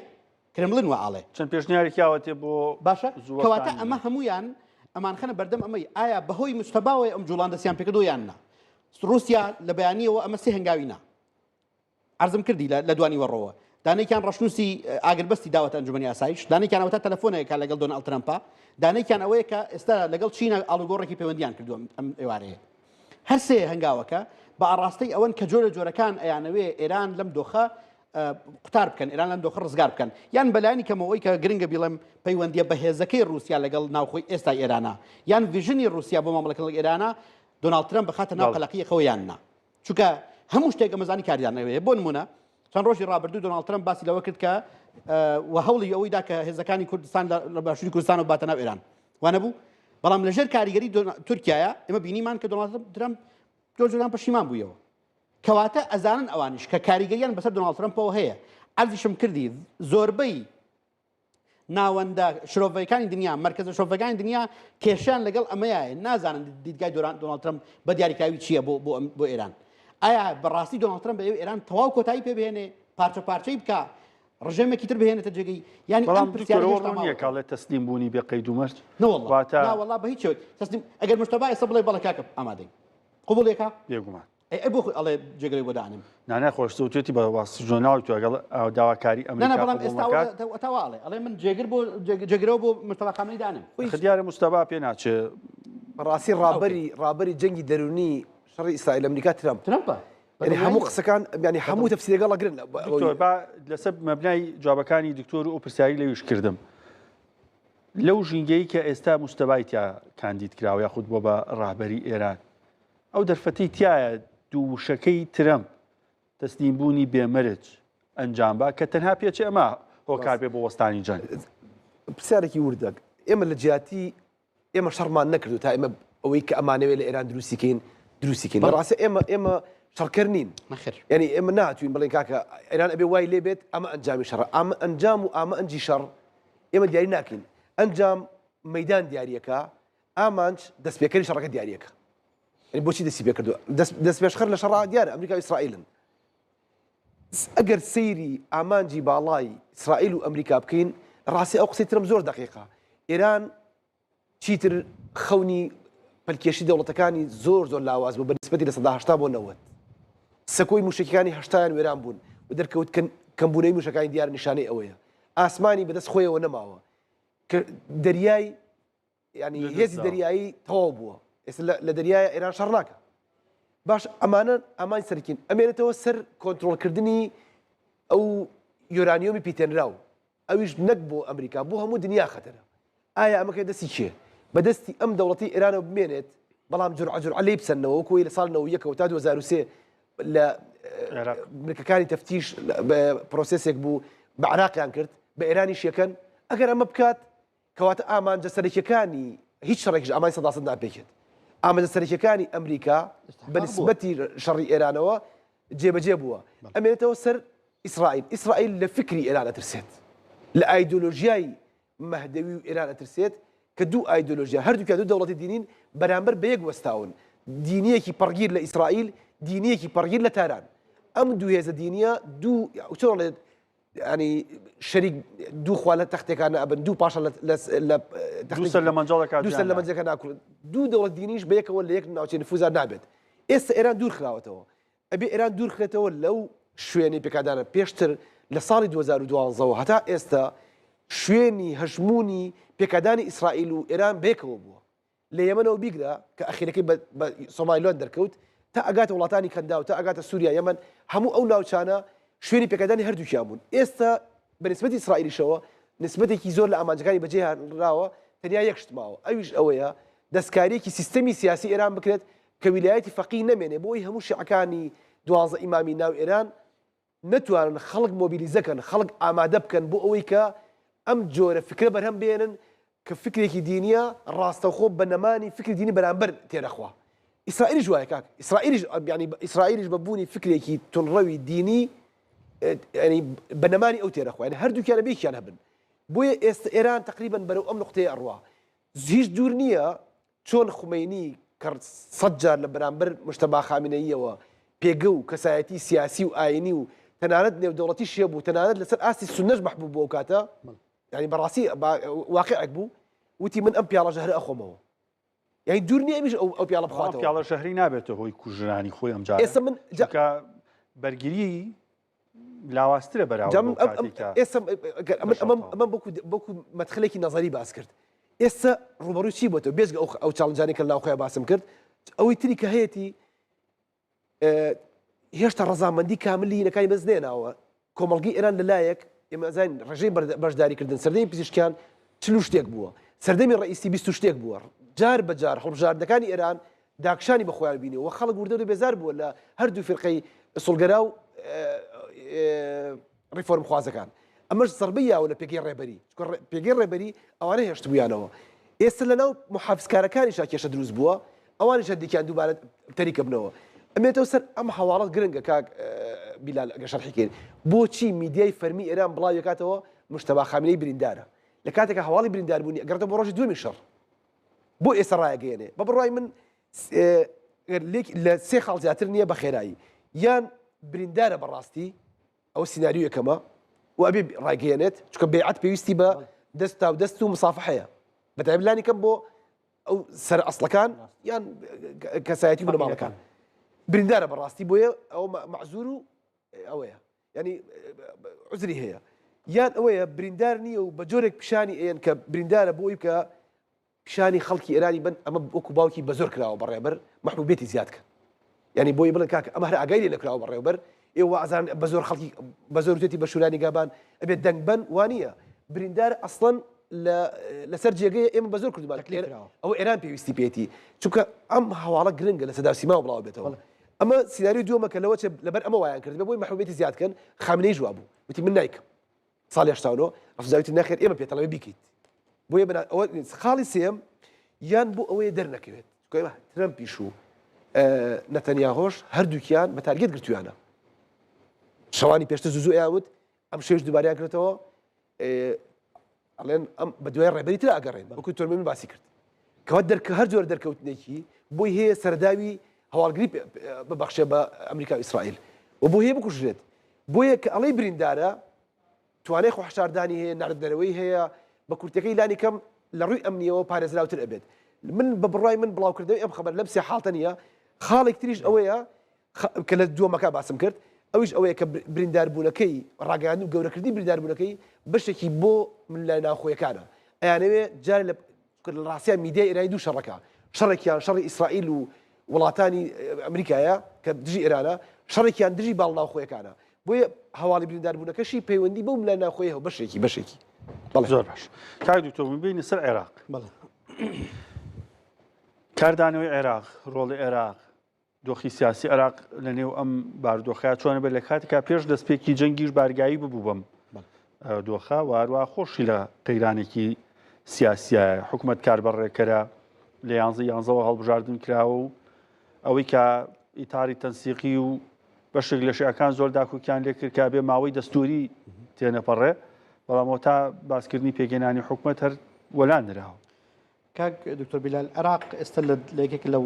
وڵاتانەی کە دۆخێکی زۆر هەستیاری هەیە و ئەکرێت زۆر بە خێرایی سەیری هەموو ئەو پانۆرامای ڕووداوانە بکەین کە لە ماوەی ڕابردووە پەیوەست بە عێراق ڕۆیان داوە و ئەو جۆرە جوڵانەی کە عێراقیەکان چه ئەوانەی کە جۆرە جۆرەکان پشتیوانی سیستەمی کۆماری ئیسلامی ئێرانن ئەوانەی کە با بڵێن لە چوارچەوەی حەشدی شعبیە هەن وەکو بینیمان چەند دەستکردنەوەیەک هەبوو چوار فەرقەیان ئەوە هێرشیان کردە سەر ناوچە جیاوازەکان بە هەرێمی کوردستانیشەوە بە سەر دۆخی ئەو هێرشانەی کە کرانە سەر کۆنسڵخانەکان سەر بەرژەوەندەکانی ئەمریکا و لەگەڵ ئەوەشا ئێمە بینیمان دوێن لە ناو کۆبنەوەی ئەنجومەی نوێرانی عێراق هوتافی مەرگبەر ئەمریکا و مەرگبەر ئیسرائیل جارێکی تر وترایەوە کە ئەم هوتافە لە ناو مەذهبی شیعەیە وەکو هوتافێکی گرنگ سەیرەکرێەوە بە درێژایی انقلابی ئیسلامی ئێران ئەمە وتراوەتەوە. ئێستا عێراق دۆخێکی تەواو هەستیارەکەی لە چیەوە دەست پێکات؟ یەکەم ئێمە لە شەڕی 12 ڕۆژەوە هەتاکو ئێستا محەممەد شیع سوودانیمان هەیە کە توانیوێت تا ڕادێکی زۆر باڵانسی جۆری مامەڵەکردن باڵانسی دیبلۆماسیەتی خۆی وەکو عێراق لەگەڵ وڵاتانی دەرەوە ڕابگرێت چ لە شەڕی ئێرانە 12 ڕۆژە چ بۆ شەڕی سووریا چ بۆ مامەڵەکردن لەگەڵ غەزەیە لە دوای 7 ئۆکتۆبەرەوە و چ ئێستاش کە ئەیبینین بە ماوەی نۆڕۆژی ڕابردوو لەگەڵ ئێرانەکانە درێژەی ئەم باڵانسەی کە محەممەد شیع سوودانی بە وەکو عڕابی دائەندرێ و توانیوی تا ڕادێکی زۆر ئەمە لە ڤیژنی با بڵێن لە ڕوئیای عێراقیەکانە ڕنگ بداتەوەتیایە ئەوە بەکوێ ئەگات گرنگە. خاڵی دووەم ئەوەیە کە ئایا ئێران دۆخی بەرەوکوێ ئەڕوات و توندبوونی دۆخی ئێران بە دڵنیایی و کاریگەری لەسەر هەڵوێستی عێراقیەکانی شەبێت ینی هەر بۆ نمونە ئازەربایجان تا 4-5 ڕۆژی شەڕەکە هیچ گرفتێکی نەبوو بەڵام کاتێک کە هێرشی کرایە سەر ناچار هاتە ناو دۆخەکەەوە. تورکیا تا چەندەم ڕۆژی شەڕەکە هیچ کێشێکی لەگەڵ باڵێن بێدەنگ بوو لە ڕووی شەڕەکەیە بەڵام کاتێک کە هێرشی کرایە سەر ئەو کات هەڵوێستی نواند و ئامادەی سەبەردەوام ئەو تا هاکان فیدان ڕۆژانە قسەی هەیە ئەردۆغان قسەی مەدان هێزیتر داخڵەکە. عێراق هەتا ئێستا هەڵوێستەکەی بەم شێوەیە کە نابێتە بەشێک لە شەڕەکە. ئێمە دوو جۆر مامەڵەی ناو عێراقمانێ با بڵێن سێ جۆر مامەڵە ناو عێراقمانێ. یەکەمیان مامەڵەیەکی حکومی کە لە ڕووی دیبلۆماسیەوە محەممەد شیع سوودانی پەیوەندی لەگەڵ وڵاتانی دەوروبەر بە بەردەوامی هەیە پەیوەند تەلەفۆنەکانی بەردەوامن و تا ڕادێکی زۆر توانیوێتی لە ڕێگەی خیتابەکانی خۆی لە ڕێگەی میدیاکان لە ڕێگەی تەلەفۆنەکانی خۆیەوە هەڵوێستی عراقیەکان ڕوون کاتەوە. ئەمە یەک. دوو هەڵوێستی ئایەتوڵا سیستانیمان هەیە. ئایەتوڵا سیستانی تا ئێستا دوو بەیاننامەی هەبووە لە دەستپێکردنی شەڕەکەەوە تا ئێستا کە چاوەڕوانەکرا زۆر زیاتر هەبن و هەڵوێستی زیاتری شێبێ. یەکەم بەیاننامەی کە لە یەکەم ڕۆژی پاش کوشتنی ئایەتوڵا خامنەیەوە دەری کرد هەڵوێستێکی زۆر لەسەرخۆ و بە ڕوونی ئەمە ڕوون کردبووە کە بابەتی شەڕی ئێران پەیوەندی بە دۆخی ناوخۆی ئێرانەوە هەیە و کاریگەری لەسەر دەرەوەی ئێران نابێت. بەیاننامەی دووەمی کە ئەمڕۆ دەری کردووە باس لەو ئەکات کە جۆرەکان بەرگریکردن یان پشتیوانیکردن لە ئێران بریتە لە جیهادێکی کیفایی. جیهادی کیفایی چۆنە؟ ئەوەیە کە لە ناو جەمعێکی مسلمانانە لەسەر کۆمەڵێک خەڵکیان واجب بکرێت کە بە ئەرکێکی واجبی هەستن ئەمە فتوایەک سەیر دەکرێت. لەو لاوە هەڵوێستی مقتدا سەدرمان هەیە کە تا ڕادێک هەڵوێستێکی لەسەر خۆیە هەڵوێستێکە هیچ نەبووە مەترسی بۆ سەر کەس و تەنان باس لەوە کات کە ئێمە ئامادەین بۆ هاوکاری مرۆیی و بۆ پشتیوانی مرۆیی بۆ ئەگەر لە حاڵەتی دروستبوونی ئاوارە و ئەمانەیە کەواتە هەڵوێستی عراق بە شێوازی گشتی لەم وێنەیەوە سەیر دەکەین. هەتا ئێستا باڵانسێکی ڕاگرتووە هەتا ئێستا نەبووتە گرفت بەڵام ئەگەری هەڕاشە بۆ سەری زۆر زیاد دەکات لە حاڵەتی زیادبوونی هێرشەکان بۆ سەر کۆنسولخانەی ئەمریکا بۆ سەر سەفارەتی ئەمریکا بۆ سەر سەفارەتی وڵاتەکانی تر. دوو لە حاڵەتی جوڵەی هێزەکانی ئێران بەرەو ئاڕاستی ئەوەی کە بەرژەوەندەکانی ئەمریکا لە ناوچەکە خەتابارکەن یا با بڵێن بخەنە بەرهێرش. بۆ نمونە کوێیت بەڕوونی زۆر باش گلەی لە عراقیەکان کردوتی ئێمە ئەزانین کە لای ئێوە هەڕەشماکراوە سەر باس لەوەکری کە ڕەشەکان بۆ سەر ئارامکۆ لە عراقەوە ڕویان داوە. هەموو ئەمانە هەڵوێستی عراق ئەخەنە بەدەم گۆڕانکاریەوە هەردی لە باردوو خێراکی ژێمە لای تۆ بەس بە هەنێ پێشهات هەیە زۆر گرنگە دڵنیامە بێتە بەشێکی قسەکانی ئێوەش باسی بکەیت. سەرنجی بینەرانی کورسانی ڕاکێشم بۆ نرخی نەوتی گیانی هەر ئێستا شۆکێکی گەورە دابەزینێکی گەورە لە نرخی نەوتی گیانی ڕوویە. نەوتی تەکساس لە 120 دلارەوە هاتە 85 دلار هەروان نەوتی برند لە 120 دلارەوە بۆ 89 دلار دابەزی. ئەمە لە کاتێکدایە کە بە پێی ئاژانسی ڕۆیتەرز ترەمپ لە کاتی پەیوەندیەکەی لەگەڵ ڤلادیمیر پۆتین جۆرێک لە نەرمی نواندووە بۆ زیادکردنی بەڕی بەرهەمێنانی نەوت لەلایەن رووسیا و لابردنی بەشێک لە گەمارە و سزاکان لەسەر نەوتی رووسیا. هەروەها فاینانشال تایمز وڵاوی کردوێتەوە کە هاتوچۆی کەشتی نەوت و غاز هەڵگر لە گەروی هورمز زیادی کردووە. ئەمە لە کاتێکدایە کە لە 24 ساعتی ڕابردوو لەگەڵکردنەوەی بازار و بۆرسەکانی گیان نرخی نەوتی خاو لەسەر ئاستی گیان بەرز بۆ 120 دلار تەنها لە ماوەی چەند ساعتێکدا لە 135 نرخی نەوتی گیانی بەرزبوونەوەی تۆمار کرد. ئێستاش دابەزینێکی گەوری بە خۆبینی. هەروەها ئیمانوێل ماکرۆن سەرۆکی فەڕەنساش لەگەڵ مەسعود پزیشکیان داوای کردبوو کە گەروی هورمز بەڕووی کەشتی نەوت هەڵگر و گوێزەرەوەکانە دانەخرێت و هەروەها هەوڵێکی جیهانی هەبوو بۆ کەمکردنەوەی فشارەکان لەسەر بازاڕی نەوتی خاو. ئەمە پێشهاتێک بوو لە بازاڕی وزەی جیهانی کە ئێستا ڕوویاوە بەڵام دیار نییە ئایا بەوەی بەرزی نرخی نەوتەوە شۆکەکە ڕوویاوە کاکرێمە پێشهاتێکی تر بێ و هەروەها یەکێکە لە سیناریۆکان لە هەر کاتێکدا نرخی کاڵایەک خزمەت گوزاریەک ئاستێکی زۆر بەرز و خێرا تۆمارکە ئەوە دابەزینی زیاتر بە خۆبینە یاخود گەڕانەوەیەک تۆمارەکە هەرچەندە بەراورد بە دەستپێکی شەڕەکە کە یەک بەرمیل نەوتی خاو 70 دلار بوو ئێستا 89 دلار و ئاستێکی بەرزی هەیە. بۆ هەندێ زانیاری ورتر و هەروە بزانین باردۆخەکان چۆنن لەگەڵ ئاراس حەمەد جەزا لە ژووری هەواڵی کورسات نیوز قساکەم زانین دوایی زانیاریەکان چین ئاراس فەرد. سلااو دکتۆر بیلال لەم کاتت باش سلااو لە بینەرانی کورسات نیوز. بەڵێ دکتۆر بیلالۆکۆی ئاماژەت پێدا هەواڵ و زانیارەکان لەبارەی جەنگی ئێران ئیسرائیل سات بە سات لە گۆڕان و لە زانیاری تازە و ڕوودا و پێشاتی تازە دێنە پێشەوە. دواییان ئەو پەیوەندی تەلەفۆنیە بوو کە لە نێوان دۆناڵد ترامپ لەگەڵ ڤلادیمیر پوتین سەرۆکی رووسیا ئەنجام درا گۆڕانکاری گەورەی بە دوای خۆیان هێنا هەم لەسەر ئاستی ئەمنی و هەم لەسەر ئاستی نەوت و مەساری شەڕەکە کۆشی کرملین بڵاوی کردەوە کە ئەم شەویا سەر لێوارەی ئەمڕۆ دۆناڵد ترامپ لە پەیوەندیکی تەلەفۆنیدا لەگەڵ ڤلادیمیر پوتین ماوەی سەعاتی قسەیان کردووە گفتوگۆی زۆر باش و ڕاشکا و بنیادنەریان کردو لەبارەی هەم جەنگی ئێران هەم جەنگی ئۆکراینە.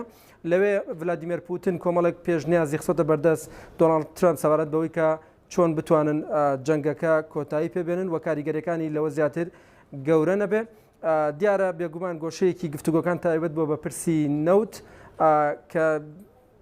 ئەمریکا ئێستش و پێشتریش باسی لۆکرۆکە ئامادەن کەمێک گەمارەکان لەسەر رووسیا سوکەن بۆی قەرەبووی ئەو نەوتە بکەنەوە کە لە گەروی هەرمز کەمە بێتەوە. دواتر دۆناڵد ترامپ لێ دوانی ڕۆژنامەوانی هەبوو بۆ تەلەڤیزیۆنی CBS لەوێ کۆمەڵی قسەی تازەی کرد کە کاریگەری گەوریان لێکەوتەوە. لە پێشاتێکی چاوەڕوانەکراوە دۆناڵد ترامپ باسەوەی کرد کە جەنگەکە تا ڕادەیەکی زۆر کۆتایی پێهات و یاخود بەم نزیکانە کۆتایی پێدێ کە ئەمە بەڕاستی پێشاتێکی تازە بوو هەر بەهۆی ئەم قسەوە بووکو ئاماژەت پێدا کە نرخی نەوت بە شێوەیەکی خێرا هاتە خوارەوە تا نزیکی $85 و کەمتریش بۆ $83 و ئانش دابەزی و بەڵام ێستا جارێکی تر سەرکەوتۆ بۆ نزیکی $89 و لە نزیکی $90 ئەمە بەهۆی کاریگەری قسەکانی دۆناڵد ترامپەوە بوو کە باسی کرد جەنگەکە لە کۆتایی نزیک بۆتەوە و با هۆکاری ئەو موبەڕیری ئەوەی هێناوە کە جەنگەکە کۆتایاتوە ڕەنگە وەکو ئاماژەیەک بۆ سەرکەوتن باسەکە کە جەنگ کۆتایاتە چکە وتی کە ئێران هێزی ئاسمانی ماوە نە هێزی بەحری و دەریایی ماوە نە ئیتیسالات و پەیوەندی ماوە لە نێو دامەزراوەکانی وەکو جۆرێک لە سەرکەوتن باسی ئەمەی کرد و باسیەوەشی کرد کە جوڵەی نەوت لە گەروی هورمز دەستی پێکردووە ئارەزووە کە دەیەوێت کە دەست بەسەروی گەروی هورمزا بگرێ و تەنان باسیەوەشی کرد کە دەیەوێت دەست بەسەر نەوتی ئێرانە بگرێ وەکو چۆن دەستی بەسەر نەوتی ڤەنزوێلا داگر ئەگەر بێت و ئەمە ڕوو بدا ئەمریکا کۆنتترۆلی گەروی هورمز بکە یا ئەو سینناروی کە باسەکرێ ئەمریکا دەست بەسەر گەروی خارکە بگرێت کە تەرمیناڵی سەرەکیە نردی نەوتی ئێرانە ئەو کاتە نەوتی ئێران بکێتە ژێر کۆنتترۆلی ئەمریکاوە بە شێوەیەکی گشتی بە نەوتی ئێران و ڤەنزوێلاوە کە ڕێژەی لە 130 هەناردەی گیان پێکەنەکەتە ژێر کۆنتترۆلی ئەمریکا و لەبارەی موشتەباشەوە ترامپ وتی هیچ پامێکم بۆ موشتەبا خامنەیی نییە تەنانەت باسەوەی کرد من بیر لەوە کەم و کێ شوێنی خامنەی ڕابەری پێشوو ئەگرێتەوە ئەمە وا لێکە درێتەوە وا ئەخوێنێتەوە کە ئەسڵان دۆناڵد ترامپ موشتەبا خامنەی هەر نەخوێندەوە چکەوتی هیچ پامێکشم بۆی نییە و من بیر لەو کەساکەمە کە شوێنی عەلی خامنەی ئەگرێتەوە نەک باز لە موشتەبا بکە بۆیە هەموو ئەمانە زانیاری و ڕووداوی تازە بوون لەبارەی جەنگەکەەوە لەسەر ئاستی ئەمنیش کەمێک بەر لێسەر لە هەولێر باس کرا کە درۆنێک جارێکتر هەڵدراوە بەسەر ئاسمانی فڕۆکەخانەی هەولێر بەڵام تێک شکێنرا و لە نزیک ناوچەی گەز نەکەوتۆتە خوارە و دەنگێکی گەورەی دروست کردو بەڵام هیچ زیانێکی نەبووە لە بەغا شێرشە بوو بۆ سەر بنکەی سەربازی ڤیکتۆریا لە فڕۆکەخانەی بەغداد کە هێزەکانی هاوپەیمانان لەوێن دواتر گروپە چەکدارە عراقیەکان بەرپرسیاتی خۆیان ڕاگەیان باسان لەوە کرد کە لە ڕێگەی دوو درۆنەوە هێزەکانی هاوپەیمانان یا ئەمریکان لەوێ کردوتە ئامان جو ئامان جەن پێکاوە ئەوە بە گوێرەی قسەی ئەوان لە خواروش هێرشە بوو لە ناوچەی شەلەمچە لە سنووری پارێزگای بەسرە و لە گەرمە لەوێ هەوانە هێرشی بردومان هەبوون بەڵام نازاندێ بردومانەکە کێ کردوێتی بە دیاریکراوی بۆ سەر کێ بووە شتەکە تازەی هێشتا زانەری ورد نییە لەبارەوە لەو بەریکەنداویشەوە لە سعودی هەر هێرشە بوو وەزارەتی بەرگری سعودی باسی لەوە کرد کە 3 درۆنیان بۆ سەر کێڵگەی نەوتی شەیبە تێک شکاندووە و میدیاکان باز لەوەکەن کە هەم بۆ سەر هێزەکانی ئەمریکا لە سعودی و لە ئوردنیش بردومان هەبووە یەک شتی تریش کە وەزارەتی بەرگری بەریتانیا ڕاگەنداوێکی بڵاو کردەوە لەبارەی هێرشەکەی سەر بنکەی سەربازی بەریتانیا لە قۆبرس باسی لەوە کرد کە گەیشتونەتە ئەو دەرەنجامەی کە ئەو درۆنەی ئاراسی بنکەکانە کراوە چەند ئامانجینە پێکە لە ئێرانەوە هەڵنەدراوە بەڵکو یا لە عێراق یا لە لوبنانەوە بووە هاوکات مادەم باسی لوبنانمان کرد ئێستا لەوێ جەنگ لە دوای لێدوانەکەی ترامپەوە سوپای پاسدارانیش باسی لە هەڵدانی موشک کرد بۆ سەر ئیسرائیل و لە ئیسرائیل شەو میدیاکان باز لەوەکەن کە سیستمی بەرگری چالاک بوو و بەرپەرچی و موشکانە دەن کە لە ئێرانەوە ئاراستەکراوە هاوکات حزبوڵاش دەسەن کردووە بە هەڵدانی درۆن و موشک درۆن بۆ سەر بارەگای فرقەی 146 سوپای ئیسرائیل و موشکیشان ئاڕاستی چەند ناوچەیە کردووە هاوکات مەسعود پزیشکیان و ئەردۆغانیش پەیوەندێکی تەلەفۆنیان هەبووە پزیشکان باسی لەوە کردو کە ئامادەن لیژنەی هاوبەش پێک بێنن بۆ لێکۆڵینەوە لەو موشکانی کە لەسەر ئاسمانی تورکیا تێک شکێنان دیارەوەکو پێشووتر ئێران ڕەتی کردوێتەوە کەوان موشکەکانیان هەڵدابێ بەڵێ ئاراس حەمەدجەزا لە ژووری هەواڵی کورسانی و سەربژیت بەرچاوڕوونێکی باشیان سەبارەت بە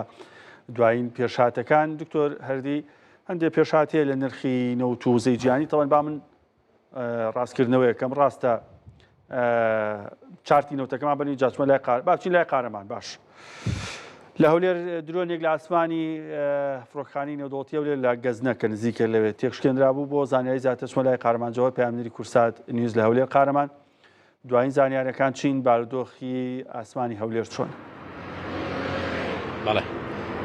دکتۆرە کاتت باش دیارە تا ڕادەیەکی زۆر ئێستا کە قسە لەگەڵ تۆ دەکەم ئاسمانی هەولێر ئاساییە دەنگ نایە دەنجی فڕۆکە نایە دەنجی درۆن نایە لەگەڵەوەش نزیکەی کەمتر لە نیو سەعاتێک دەبێت درۆنێک لە ئاسمانی فڕۆکەخانەی هەولێر دەقێنرایەوە بەڵام بەشێک لە پاژماوەکانی کەوتە نزیک سنووری گوندی گەزنا کە هاوسنوورە لەگەڵ فڕۆکەخانەی هەولێر و نزیکە لەوێ بە پێ و زانیاریانەی کە من بە دۆداچوونم کردووە زەرەر و زیانی گیانی زەرەر و زیانی مادی نەبووە لەگەڵەوەش لە چەند سەعاتێک پێش ئێستا لە گەڕەشی ژیان بە هەماشیەوە درۆنێک لەسەر خانوویەشێک لە ماڵەکانی ئەو گەڕەکە کەوتە خوارەوە بەبێ ئەوەی درۆنەکە بتەقێتەوە بەڵام دەنگێکی لێوە هات بەبێ ئەوەی زەرەر و زیانی گیانی مادی هەبێت دواتر هێزانیەکان بۆمبەکەیان پوچەڵ کردەوە کەمێک بەرلێستە کە ینی چەند خوڵەشێک بەرلێستە بە هەمان شێوە لە فڕۆکەخانەی هەریر بە هەمان شێوە بەشێک لە دانیشتوانی خەلیفان و هەریر و نزیک شەقلاوە جۆویستی چەندەنگێکی گەورە بوونە بەڵام بەهۆی ئەوەی کە قسە لەگەڵ تۆ دەکەم ناتوانم زانیاریەکان پشتڕاست بکەمەوە بەڵام ئەوەی کە بە من وترا یاخۆت ئەو زانیاریانەی کە بە من وتراوە ئەوەیە کە دەنجی چەند تەقینەوەک بیستراوە لە سنووری هەریر بە تایبەت فڕۆکەخانەی هەریر لە هەولێر ئەم شەو تا ڕادەیەکی زۆر بە بەراورد بە چەند شەوی ڕابردوو جیاوازتر بوو هێرشەکان کەمتر بوون بەڵام ئەوەی کە هەیە تاواکو ئێستا باسم کرد دوو درۆن ئاراستی هەولێر کراوە لە ئێوارە و تاواکو ئێستا یەکێکیان لە گەڕەکی ژیان لەسەر ماڵێک پوچەڵ کرایەوە ئەوەی تر لە سەر ئاسمانی فڕۆکەخانەی هەولێر تێک شکێنرا و بەشێک لە پاژماوەکانی لە سنووری گوندی گەزنا کەوتە خوارەوە بەبێ ئەوەی کە زەرەر و زیانی گیانی مادیشی هەبێت دەبێ بیلال ئاماژە بۆ ئەوەش بکەم یعنی لە دوێنێەوە تاواکو ئێستا لە بەشێکی زۆری ئەو شوێنانەی کە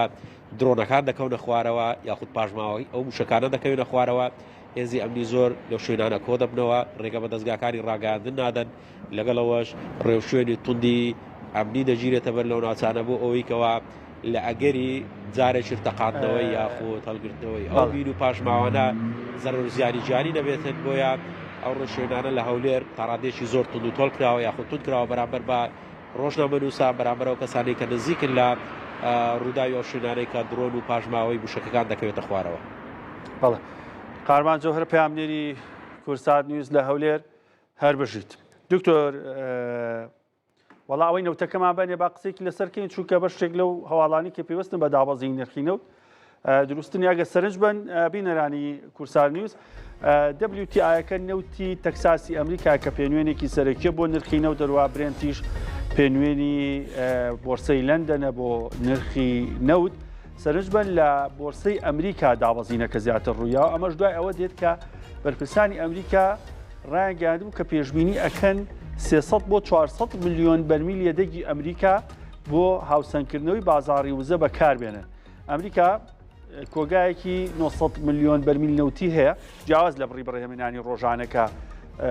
نزیکی 90 میلیۆن بەرمیل بەرهەمهێنانی هەیە ئێستاوە هەناردەی نەوتیژەکە کۆگایەکی هەیە کە تیایە نەوتی هەڵگرتووە لە نرخی هەرزانایکی ڕێو لە کاتی پێویستا بەکارێنێ بۆیە لە نەوتی ئەمریکا دابەزینی گەورە ڕوویاوە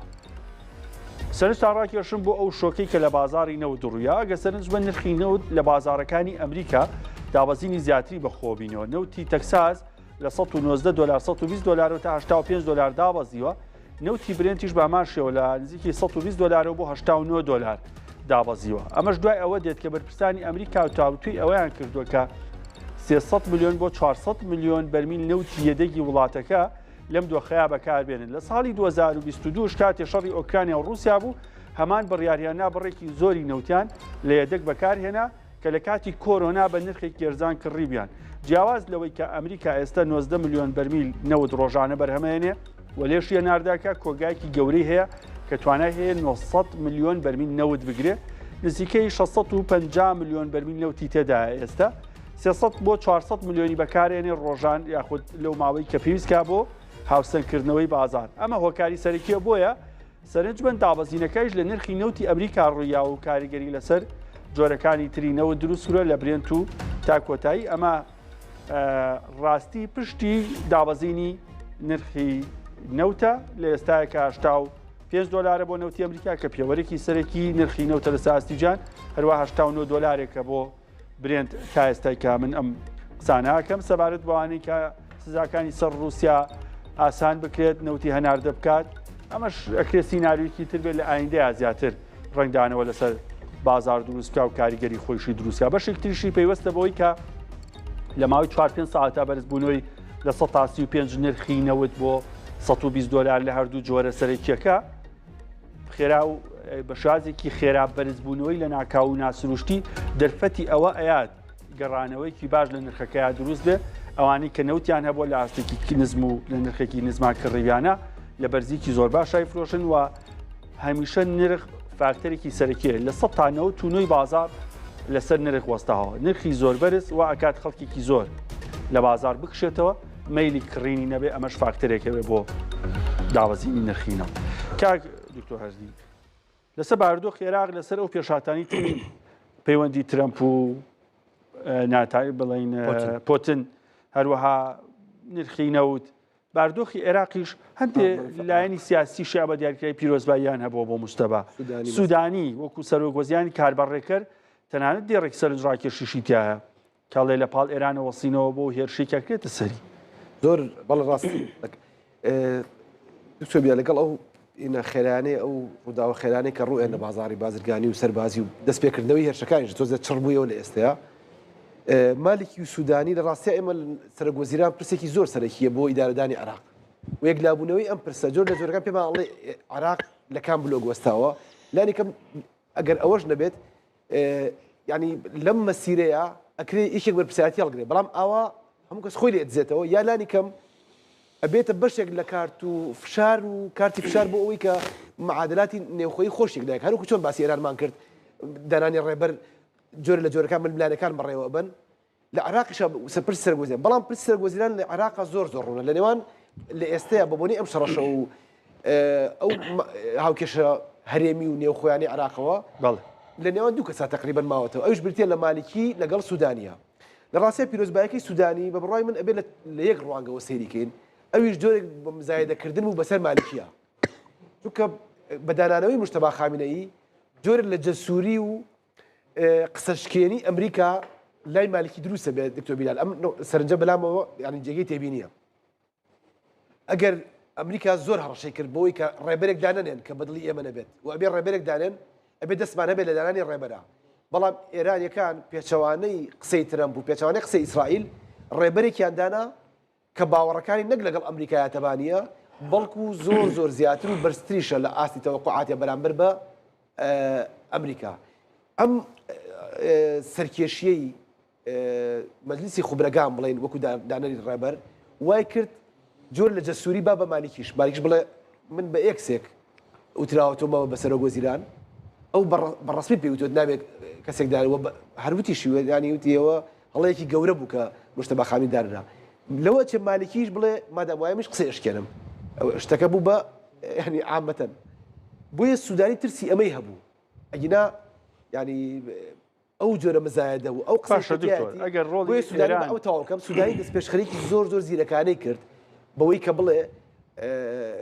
ینی بۆشایی نێڵێتە لە بینی خۆی و ئێرانە بۆیە بڵێ ئەگەر بەدیل هەبێت چ لە ئێران چ لە ئەمریکا ئەو من بەدیلێکی باشترم هەمان ئەویشە لەبەرەوە بۆیە سوودانی زۆر خێرا مزایدەی بەسەر مالکیا کرد بڵێ من لەوە چێ بۆ قۆناغە من باشتر بم لە مالکی چکە منافسکە بینی دوانەیە چ خشانەوەی سوودانی واتە پێشەوەی مالکی چ ئەوەی کە ئێستا مالکی ڕەتەکەێتەوە بەشێکی سوودی دەستی سوودانی تایە بێجگە ئەوەی مەسەلەی ئەمریکا و مەسەلە خارجەکەی تایە لەبەرەوە ئەم پرسەر لە ڕاستیان بەم ئاسانەیەک لای نابێتەوە لە ئێستایا بۆ عێراق کە یەکلایش نابێتەوە دووبارە هەر ئەچیرە ناو ساحەی کە عێراق بێلایەنە بەڵام لە هەموو لایەک شەو لێ ئەدرێت لایەنگری هەموو لایەکیش زۆر باشە ئەگەر هێشتا ئێران توانای ئەوەی مابێت لەسەر هەستی وڵاتانی دراوسێ قەراربە بۆ نەدەستخاتە پرۆسی سیاسی عێراقەوە لە دیاریکردنی کاندیدی سەرۆکوەزیران یاخود پاڵپشتیکردنی کەسایەتێک ئەمە هێشتا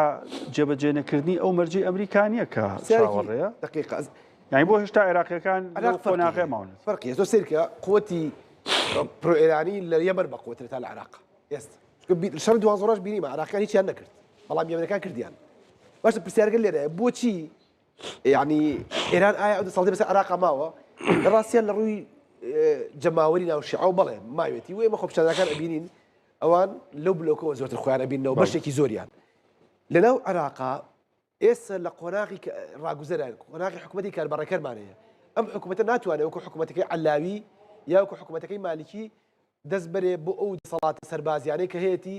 مەدینەتە سەدر یا فەلوجە وەکو سەردەمی عەلاوی و مالکی سەرکوت کات و لە ناویان بەرێت ئێمە ئەبینین لە ناو عێراقا لانی کەم 4 گروپی زۆر تند ئاژۆمانەیە کە 100 مەیلیان وەکو مەیلی حزب الله بۆ تاران یعنی وڵاتەکەی خۆیان بەلاوە گرنگتر نییە بەڵکو تاران و ڕێبەری باڵایان بەلاوە گرنگترە لە سەرۆکوەزیران و لە سەرجەم مقدساتی نیشتیمانی عێراق بۆیە لە عێراقا جیاوازە سوودانیش ئەو پێگە گەورەی نییە بتوانێت تاگلایەنە هەستێ بە سەرکوتکردنی ئەمانە و هەروەها ئەو خاوەنی ئەو نەخێرە بەهێزەش نییە کە بە ئێران بڵێ نەخێر من پشتی تۆ ناگرم چونکە هێشتا پشتی ئەمریکەکەی بەهێز نییە سوودانی هێشتا ئەوکەی و گڵۆپی سەوزی ئەمریکی بۆڵ نەکراوە بۆیە لە عێراقا مەجالی یاریکردنی ئێران هێشتا ماوە یعنی یاریکردەکە چییە ئەم کارتی مرۆیی پێیەکە ئەو سەربازە مرۆیانەی لە بەردەسای لە 4 گروپەکە و لە شەقام هەروەها یەکلانەبوونەی پرسی سەرۆکوەزیران ڕێکردەکەوتنی کوتلەکان لەسەر دیاریکردنی سەرۆکوەزیران لەگەڵ ئەوەشە هاوسنووری لەگەڵ ئێرانە ئەمە هەمووی بۆتە فرسەیەک کە عێراق دوا قەڵغان بێت بۆ ئەوەی کە هاوکاری ئێران بێت لە ڕووی لانی کەم ئەو تۆ بینی ئەو درۆرانی کە ئەرێن بەهرێمی کوردستانە وەکو پێگەی ئەوان وای پێڵێن نقطەی بەرژەوەندی ئەمریکی و ئیسرائیلی لەکوێ ئەرێ خۆ لە ئێرانەوە نایەن هەمووی لە شەقامی عێراقی و لەو گروپی نوجەبا و ئەولیا ئەدەم و حزب الله و زۆر ئەسحاب الکەفەوەیان بۆی ئەم گروپانە ئەو فرسەتانە لێک ئەو چوار خاڵی کە باسم کرد ئەو چوار بۆشایی نێوان ئەمریکا و ئێران لە دیاریکردنی یەکلاکردنەوەی دۆخی عێراقا قۆستویانەوە بۆی ئەتوانێت بەڵێ ئێران مەجای دیاریکردنی عێراقا ماوە لەگەڵی شامە بەستمە ئەو ڕاگەندراوی سوودانی شتێکی پرۆتۆکۆلیە یان بیلال خۆی یەک پرسیار گرنگە کە ئێستا بە دوای وەڵامەکە بگەڕین بۆچی ئێرانیەکان مەبەستیان بۆ مالکی بکەن بە سەرۆکوەزیران یان پشتیوانی شیعەکانیان کرد وەکو بڵێ وەرەقەیەکیان فڕەدایە ناو بێتی شیعیەوە کە مالکی وکاندید بێم جارجاتی سوودانی ئێمە هەمیشە قسەیەکی منطقیمان هەیە کە عێراق وەکو حەوشەی پشتەوەی ماڵ ئێران وایەوە و لە شەڕی 12 ڕۆژە یەکێک لە هۆکارەکانی ڕاگررتنی باڵانسی عراقی ئەو بوو کە هەمیشە عراق وەکو خەتێک بمێنێتەوە بۆ ئێران ئەگەر ئێران ڕووخا بە عراقێک هەبێ بۆ مامەڵەی شیعی بۆ جوڵەی شیعەکان بلانی کە بۆەوەی کە ئیمام خۆمەین جارێکتر بێتە ناو عراق وەکو چۆن لە سەردەمێکی قەدیمە هاتە نەجەف مدەتێکی زۆر لێ مایەوە یعنی عراق پێویستە بۆ ئێران بەڵام بە بڕای من ئێستا یەک خوێندنەوەی جیاوازەکرێت بۆ ئەمە کاتێک کە ئێران سەرکەوتو نەبوو لە دانانی مالکیە مالکی دانراوە ئێمە زانین لە 11 2025ەوە هەتا ئێستا کە تقریبان 5 مانگە 4 مانگە حکوومەتی عراقی نەیتوانێت تشکیل بکرێت باشەکە نەیتوانێت تشکیل بکرێت هۆکارەکەی چییە هۆکارەکەی ئەو شپرزیە بوو کە ناو بەیتی شیعیا دروست بوو نانتوانانی لای بنەوە سەر کاندیدێکی تر بەدیلێک بۆ مدانێن ئایا شکاندنی هەیمەنەی عراقە کە پابند بین بە کسێکی دۆناڵد ترامپەوەیان نا بەڵام ئێستا کە مجتەبا خامنەی کاندید کراوە لە دوێنێەوە لەگەڵ ڕاگەاندنی هەواڵی بوون بەڕابەری سێمی مجتەبا خامنەی مقۆمقۆی لەناو عراقیەکانە دروست بوو یەکەمیان ئەو بوو کە دکتۆر هەردی باسی کرد مالکی جۆرە جۆرەکان ئینکاری و عینادێکی بۆ دروست بوو بۆچی ئەوان ئێران ئامادە نین بەگوێی ترامپ بکەن بۆچی ئێمە بیکەین باشە لە بەرامبەر ڕایەکی تر دروست بوو کە ئێرانەکان خۆیان سەپۆرتی ئەماکەن ئەگەر توانیمان ئێران بپارێزین ئاساییە لە عێراقا با تۆزە جوڵە بەدڵی ئەمریکیان بکەین یعنی ئەمە هەمیشە مامەڵەی قاسم سلێمانی لەگەڵ سووریا مامەڵەی قاسم سلێمانی لەگەڵ لوبنان لەگەڵ عراقیەکانە هەمیشە لەسەر خەتێک بووە کە بە ئاراستەیەک بووە جۆرە جۆرەکان شەڕی لە ناوخۆی ئێران دوورخستوێتەوە بە ئاڕاستی بەرژەوەندەکانی ئەمریکا جوڵەی کردووە لە دەرەوە ئێمە لە ڕابردووە بینیمان بۆ منە مستەفا کاظمی قەت بەدڵی ئێرانیەکان نەبوو وانە سەرۆکوەزیرانی عراقیش بوو بەڵام داشیان ناو هیچ کەشەشی نەبوو سوودانی تا ڕادێکی زۆر بەدڵی ئێرانیەکان نەبوو بەڵام لەبەرەوەی کە ڕەزامەندێکی ئەمریکی هەبوو دانرا ئێستا بە هەمان شێوە خوێندنەوەی عراقیەکان بۆ ئەم دۆخە بەم شێوەیە ئەگەر عەفو خوێندنەوەی ئێرانیەکان بۆ دۆخی عراق بەم شێوەیە ئەگەر ئێران توانی خۆی بپارێزێ مجتەبا خامنەی توانی ئێران ڕزگار بکات ئەوە ئاساییە با لە عراقا بەدڵی ئەمریکیەکان جوڵەیەک هەبێت با ڕاستەی ئاسایکردنەوەی دەوروبەری ئێران ئەمە خاڵێک خاڵی دووەم پەیوەندی بە خودی عراقیەکانەوە هەیە ئایا عراقیەکان توان دژی ئەمریکا بۆستنەوە کەم پێم وایە نییە بە هیچ شێوەیەک بتوان بگەنەوە ئاستا و جارێکی تریش پێم وایە عراق لە بەردەم دوو سیناریۆی زیاتران نییە یان هەڵوەشانەوەی هەڵبژاردننی ڕابردوو هەڵوەشانەوەی هەڵبژاردننی ئەنجامی هەڵبژاردننی 11 کە زۆرمان پێم وایە گە پرسیار لە دەستوریەکان بکەین بە دڵنیایی و وەڵامی دقیقمانە دەنێ کە لەناو دەستوری عراقیە ئەتوانی زەمینەیە بدۆزیتەوە بۆ ئەوەی کە ئەم هەڵبژاردنە بە هەڵبژاردنێکی نادەستوری بزانی چونکە لە دوای 5 مانگ هیچ ئەنجامێکی نەبووە کە هەڵبژاردن بۆچی ئەکرێت بۆ ئاڵوگۆر دەسەڵاتە کرێت بۆ جێبەجێکردنی دیموکراسیە کرێت بۆ پابەندبوون بە دەستورەوە کرێت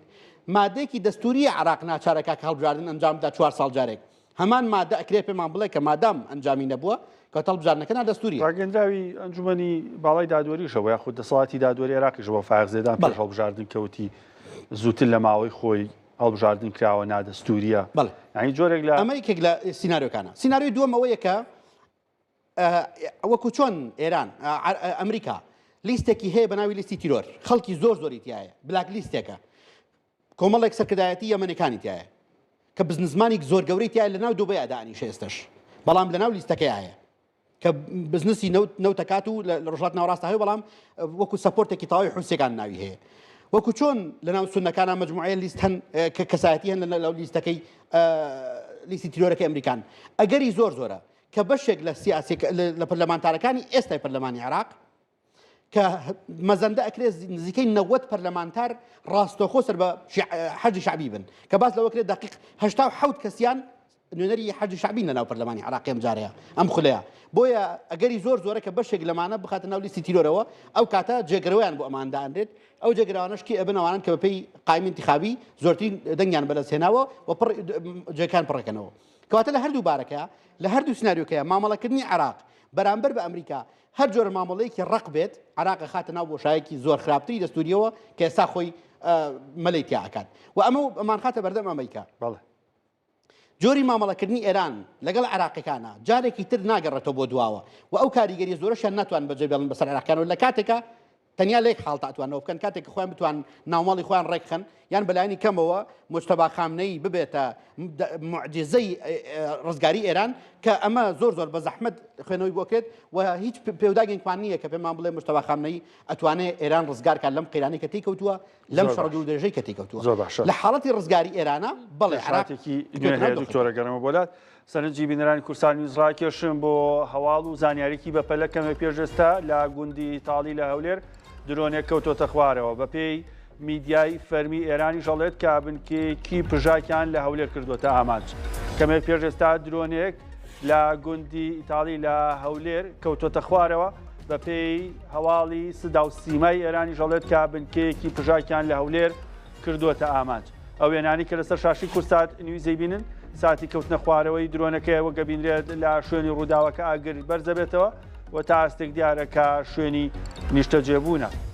کەمێک پێش ئێستش لە سەر ئاسمانی گەزنا نزیک فڕۆکخانی نێودەوڵەتی هەولێر درۆنێکی دیکە لە ئاسمانی هەولێر لەلایەن سیستەمی بەرگری هاوپەیمانانەوە تەقێنرایەوە. کەمێک پێش ئێستش درۆنێکی دیکە لە نزیک گوندی ئیتاڵی کەوتۆتە خوارەوە گەبیندرێت ئاگرێکی زۆر لە شوێنەکە دەبیندرێت کەوتۆتەوە و بەپێی هەواڵی یاخود میدیای فەرمی ئێران ئەڵێت بنکێکی پژاک یاخود وەگەوەی کە خۆشی جایەکتی ناویان هێناوەتەوە جوداخوازەکانی ئێرانیان لە هەولێر کردوتە ئامانج. سەرستان ڕاکێشم بۆ وێنانی کە لەسەر شاشی کورسات نیوزن ساتی کەوتنە خوارەوەی درۆنێکە لە نزیک گوندی تاڵی لە هەولێر کە وەک لە وێنەکانە دیارە ئاگرێکی زۆر لە ناوچەکە کەوتوتەوە و شوێنەواری کەوتنە خوارەوەی درۆنەکە بەڕوونی دیارە. ئەوەش وێنەی شوێنی کەوتنە خوارەوەی درۆنەکەیە کە لەلایەن بەشێک لە وڵاتیانەوە تۆمار کراوە و بۆ کورسات نیوز نێردراوە. شوێنی کەوتنە خوارەوەی درۆنەکە لە هەولێر کە وەکو میدیای فەرمی ئێرانەڵێ شوێنێکی جوداخوازەکانی ئێرانیان کردوتە ئامانج. ئەوەش لە کامێرەی چاودێریەوە ساتی کەوتنە خوارەوەی درۆنەکە تۆمار کراوە وەک لەسەر شاشی کورسات نیوزە بینن ساتی کەوتنە خوارەوەتی ئەوە تایبینن کە کەوتە خوارەوە تاستێک ئەوەی کە ڕوون بێ لە شوێنێکی دوور لە ئاوەدانی واتە ئەو شوێنی کە دیار بوو لەو کامێرەوە زیاتر ماڵ نەبوو یاخود شوێنی نیشتە جێبوون نەبوو بۆ هیوای کە زیانی گیانی نەبوو بێ و لە چوارچێوەی ئەو ڕووداوانەیە کە نزیکەی 9 ڕۆژە بە شێوەیەکی بەردەوام درۆن و موشک ئاراستەی هەولێر، سلێمانی، سۆران، ڕانیا، هەڵەبجە چەند شوێنێکی جیاوازی هەرێمی کوردستانەکە لەلایەن گروپی بەرەی مقاومە و هەندێکیشیان لەلایەن ئێران خۆیەوە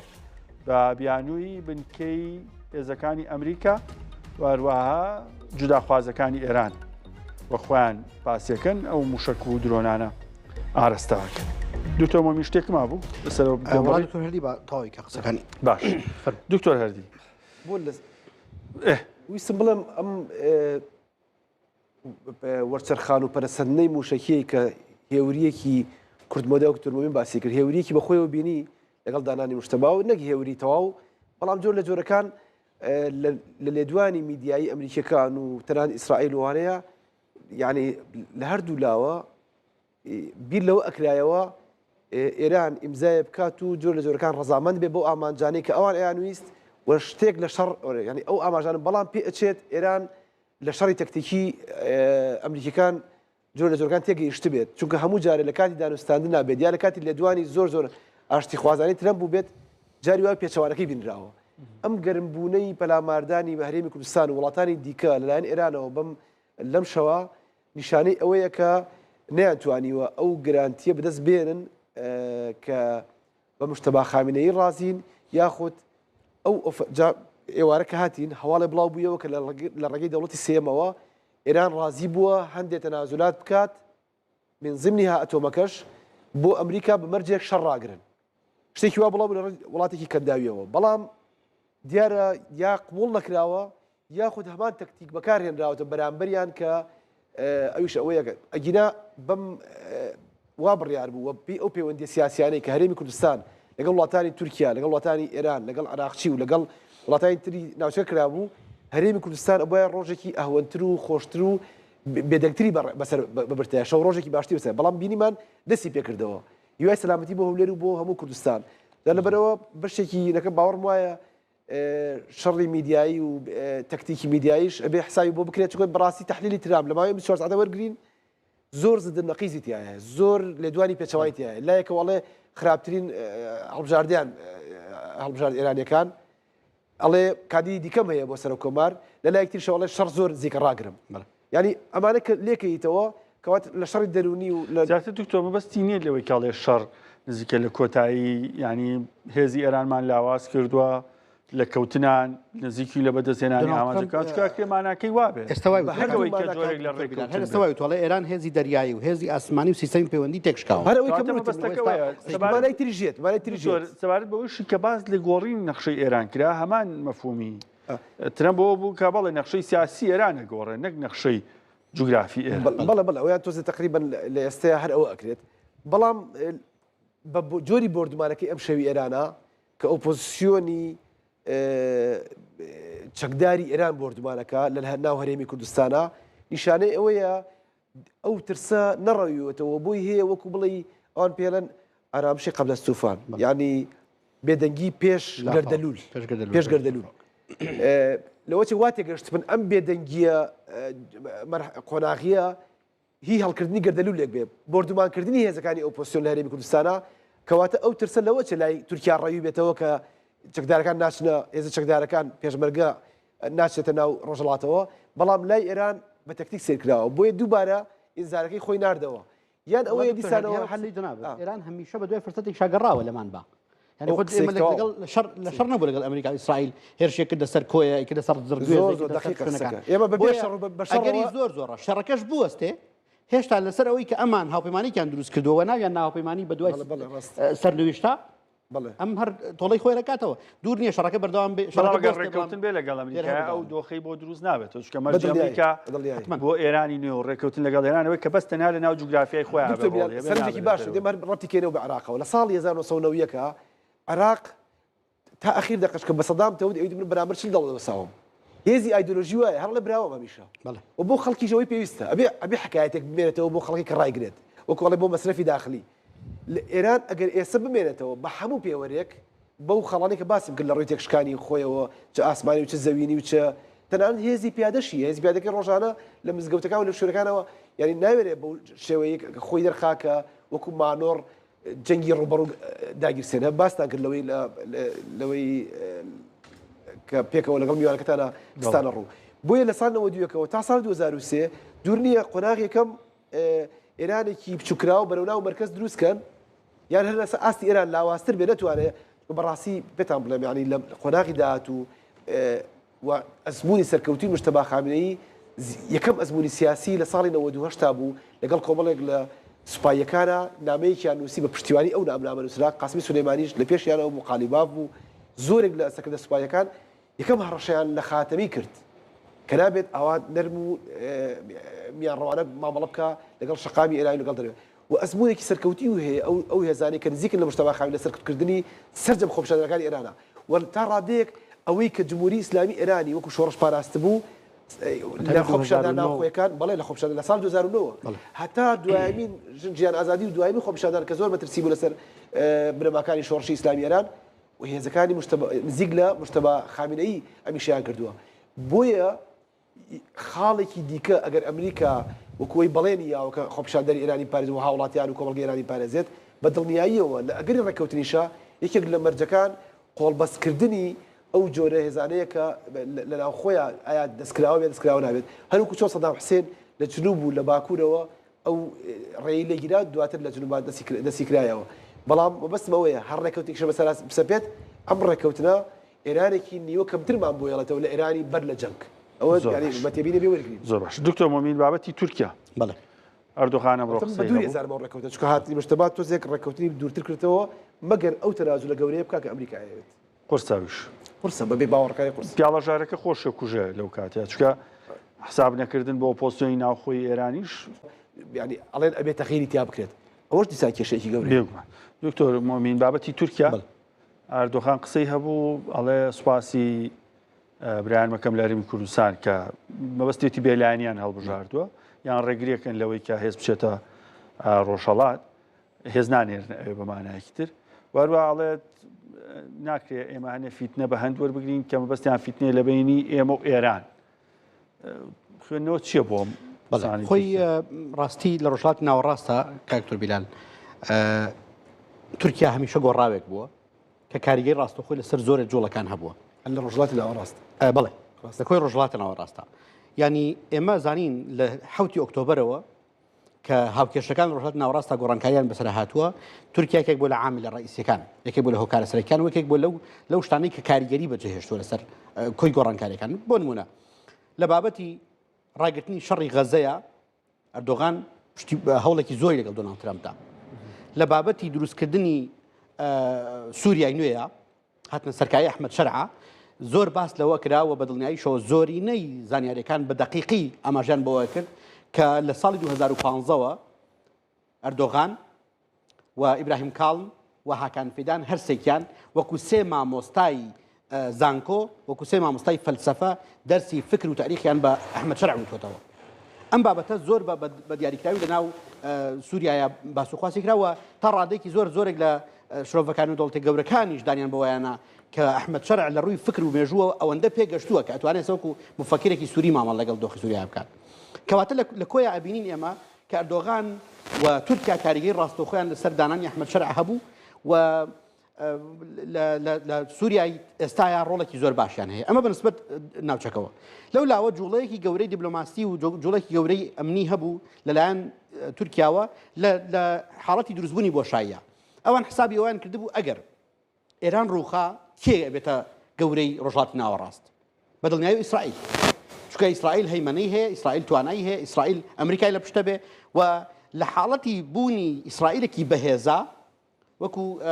هەورامیەکان ئەڵێن بابێ باران بێ هەر لە بەفرەچێتەوە ئەوان ئێرانیان بەسەرەوە بێت یان ئیسرائیلیان بەسەرەوەی دوجار لە زەرمەندان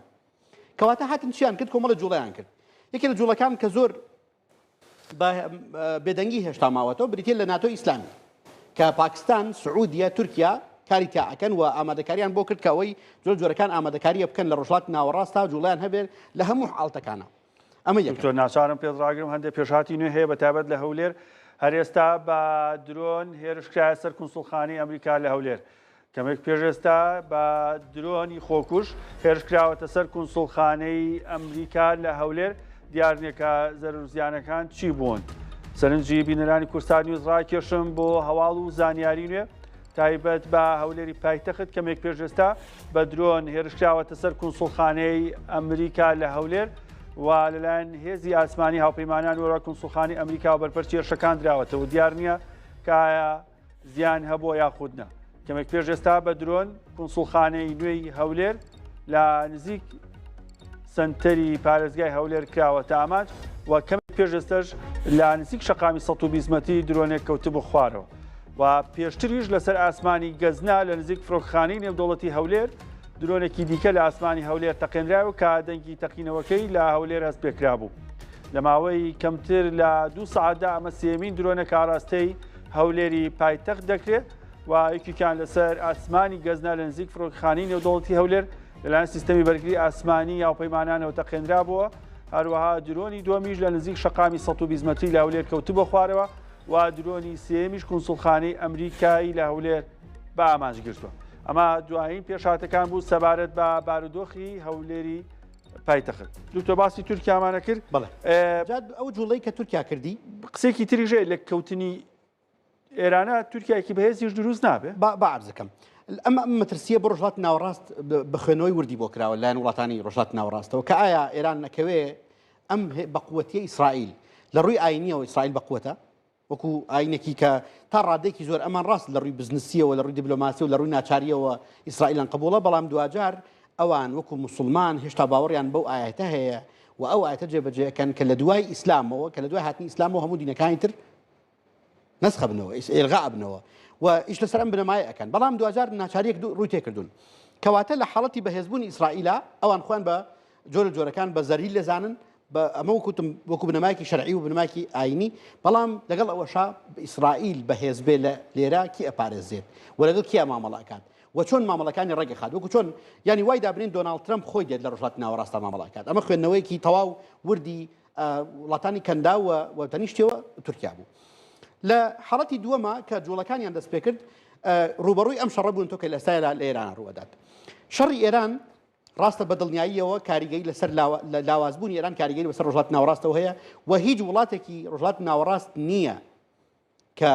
پێی خۆش نەبێت کە ئێران لاواز بێت چونکە ئێران ڕۆژانێک کاریگەری هەبوو لە 6 وڵاتی جیاوازە ڕۆڵی هەبوو و سیاسەتی ئەوانەی تری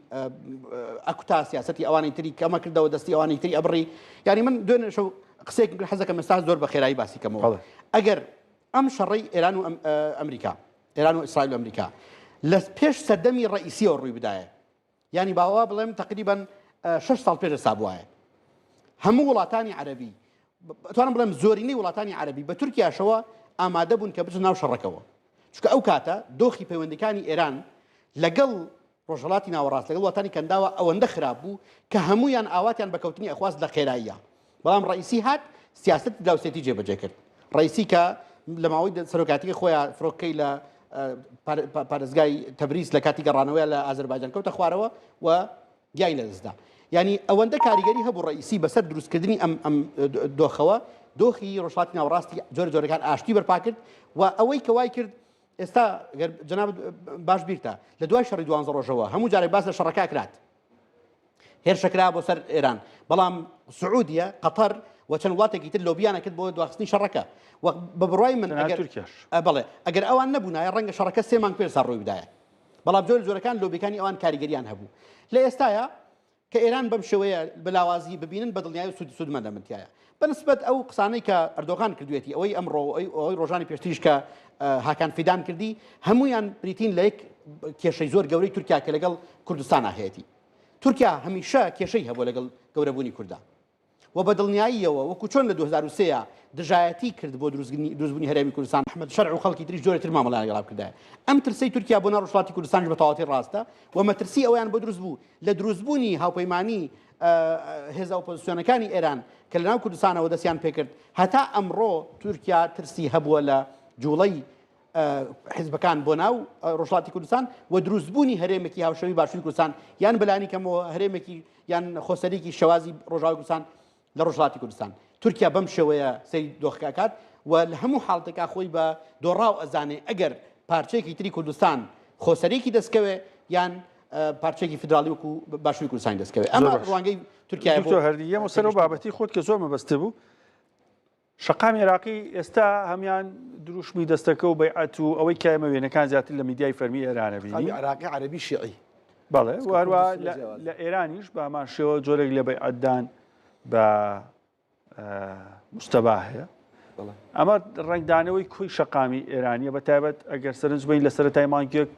خۆپیشاندان هەبوو بە هەزاران کەس کوژراون کە خودی سیستەمیان بەدڵ نییە ینی هەم مەبەستەکە ئەوە نییە کە تەنها نان و ئاویانە دروشمەکانیان ڕوون بوون کە سیستەمیشیان بەدڵ نییە قبول کراوە دوکتۆر بیلال من لە قسەیەکی خامنەی بیرکەوتەوە بەم پرسیارەی تۆ هەمیشە حەزەری ئەکرد لە دوای ساڵی 2009 زوو ئەیوت کۆمەڵگە مەکەن بە دوو جەمسەری نابێت ڕێگەبەر قوتوببەندی دروست بێت جەمسەرگەرایی دروست بێت جەمسەربەندی دروست بێت لە نێو شەقامی ئێرانە لە ڕاستیە دوو جۆر جەمسەرگەرایی هەیە لەناو ئێرانە کە ئەم دوو جەمسەرە لە ساڵەکانی هەشتاکانەوە تا ئێستا درێژەی هەرجاری بە جۆرێ خۆی نوێنێ جەمسەربەندیەک ئەوەیە کە هەر لە ساڵی هەفتاونەوە بەشێکی زۆر باوەڕیان بە ویلایەتی فەقیه نەبوو ئەوە کەوتنە بەرامبەر کۆماری ئیسلامی ئێران هەندێکیان ڕۆشتە دەرەوە کە گەورەترین جالیەی هەیە لە منتیقەیە گەورەترین جالیەی خارجی ئێرانی لە هەموو وڵاتای شەرق ئەوسەط گەورەتر تەنانەت لە کاتی سووریاش هەر ئێستا ئێرانەکان زۆرترن ئەوەندە ڕۆشتە دەرەوە ئێستش لە دەرەوە نایەنەوە ئەمە لەناو ئێرانە لایەنگریان هەیە جەماوەریان هەیە و باوەڕیشان بەوەیە تەنانەت ڕۆشنبیری پێڵە ڕۆشنبیری دینی و ڕۆشنبیری لایک و ڕۆشنبیری نەتەوەگەرای وەکو کورد و بەلوچ و عەرەبوانە ئەمانە باوەڕیان بم جۆرە سیستەمە نیە و کورد یەکەمین گەل بوو کەوتی من نەخێر باوەڕ بەم سیستەمە نیە و دکتۆر قاسم هەر لەسەر ئەمەش تێک چوو لەگەڵ شۆڕشگەڕانی ئەوانەی کە شۆڕشیان بە ئیسلامی زەکرد خەڵکی ئێران بەپێی ئەو هەڵبژاردانەی کە ئەیبینین کە ناو ئێرانە ئەکرێت لە ڕاستی هەڵبژاردن هەمیشە جۆرێک بوو لە بەیعەتدانەوە بە سیستەمی سیاسی ئێران هەر هەڵبژاردنێکە ئەکرا چ لە شارەوانەکانە بێت چ لە خوبلەکانە بێت چ لە سەرۆکایەتی کۆمار و پەرلەمانان بوێت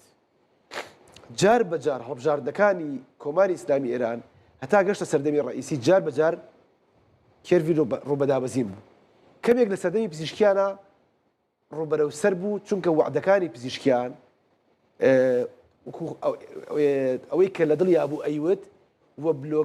بلۆکی ئاشتکردنەوەی بلۆکی تورکی ئازەری و هەروە ڕیفۆرمیستەکان پراگماتیکە پرایوەسکەوتوەکان ئەوان لە پشتی وەسان زائیدەر خامنەی خۆشی وتیان ئەمە جۆرێک لەوە چێت جۆرێک لە ساڕێژی ناکۆکیەکان بکات جا من ساڕێژی کام ناکۆکیە نێوان خەڵک و جمهوری ئیسلامیێران نە ئەویان وەکو خۆی ماوە چکە جۆری کۆی سیستەمەکە جیاوازە و خەڵک باوەڕی پێ نییە بەشێکی زۆری خەڵک باوەڕی پێ نییە با مطلق قسە نەکەم لەم دوو خەشان ناتوانێت چاکسازی بکات لەبەروی دەستورەکە ڕێگە نایە چکە دەستورەکە لە ئاسمانەوە بیرەکاتەوە لە خەڵک لە بنچینەدا دەستوری دنیایی ئەبێ لە ناو خەڵکەوە بیرکاتەوە لە ئاسمان و بیرکاتەوە لە خەڵک و بیرکاتەوە لە ئیدارەداری دەوڵەت و دەستوری مەدینە جوا بووە یعنی پێغەمبەر دووری خوا لەسەر بێت کاتێک کە دەستوری مەدینەی دانا هەموو قورئاندا نەبەزی بوو بەڵکو بەڕێکەوتن لەگەڵ جوو لەگەڵ کریستیانەکان پێکەوە دەستوری مەدینەیان داناوە یعنی دەستور شتێکی زەمینیە بەکامل بەڵام دەستوری ئێرانی وانە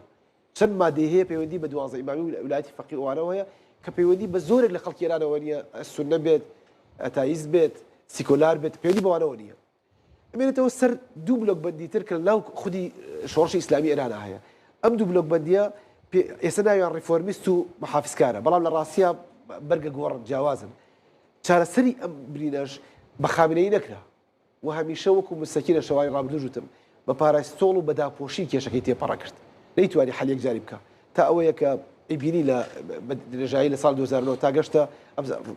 4 ساڵ لەگەڵ ئەحمەدیژادا تێکیە 4 ساڵ لەگەڵ موسەویە دوای لەگەڵ ڕەفسنجانیە دوای لەگەڵ ڕۆحانیە هەموو ئەوانی تر کە ئەبینی هێشتا ئەمانە نەیانتوانیوە جۆرێک لە پاکێجێکی هاوبەش دیاریکەن بۆ ڕازیکردنی دەوڵەت خاڵێکی زۆر گرنگتر ئەوەیە کە گریمان سیستەم هەرچی هەیە بابێ وەکو دکتۆر مەمین وتی دیموکراسی لە هەندێک شوێنە قیمەتی نامێنێت لە لای ئەمریکی و ئەوروپیەکان دیموکراتی زەکردن ئاماجی سەرەکیە لەوە چ وەکو استراتیژ بێ بۆ لاوازکردنی دژمنەکانیان بەڵام ئاماجی سەرەکی نییە نە بۆ عێراق نە بۆ ئێران نە بۆ هیچ وڵاتێکی ڕۆژهەڵاتی ناوەڕاست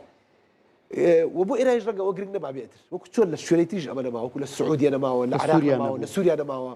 لە ئێرانیش ئەم ئامانجەی لای خەڵک زۆر گرنگ نییە بەلایەنەوە دکتۆر بیلال ئەوەسن ئامانجەکە چییە ئێستا سفرەی خەڵک ئەوە تەنگ بووەتەوە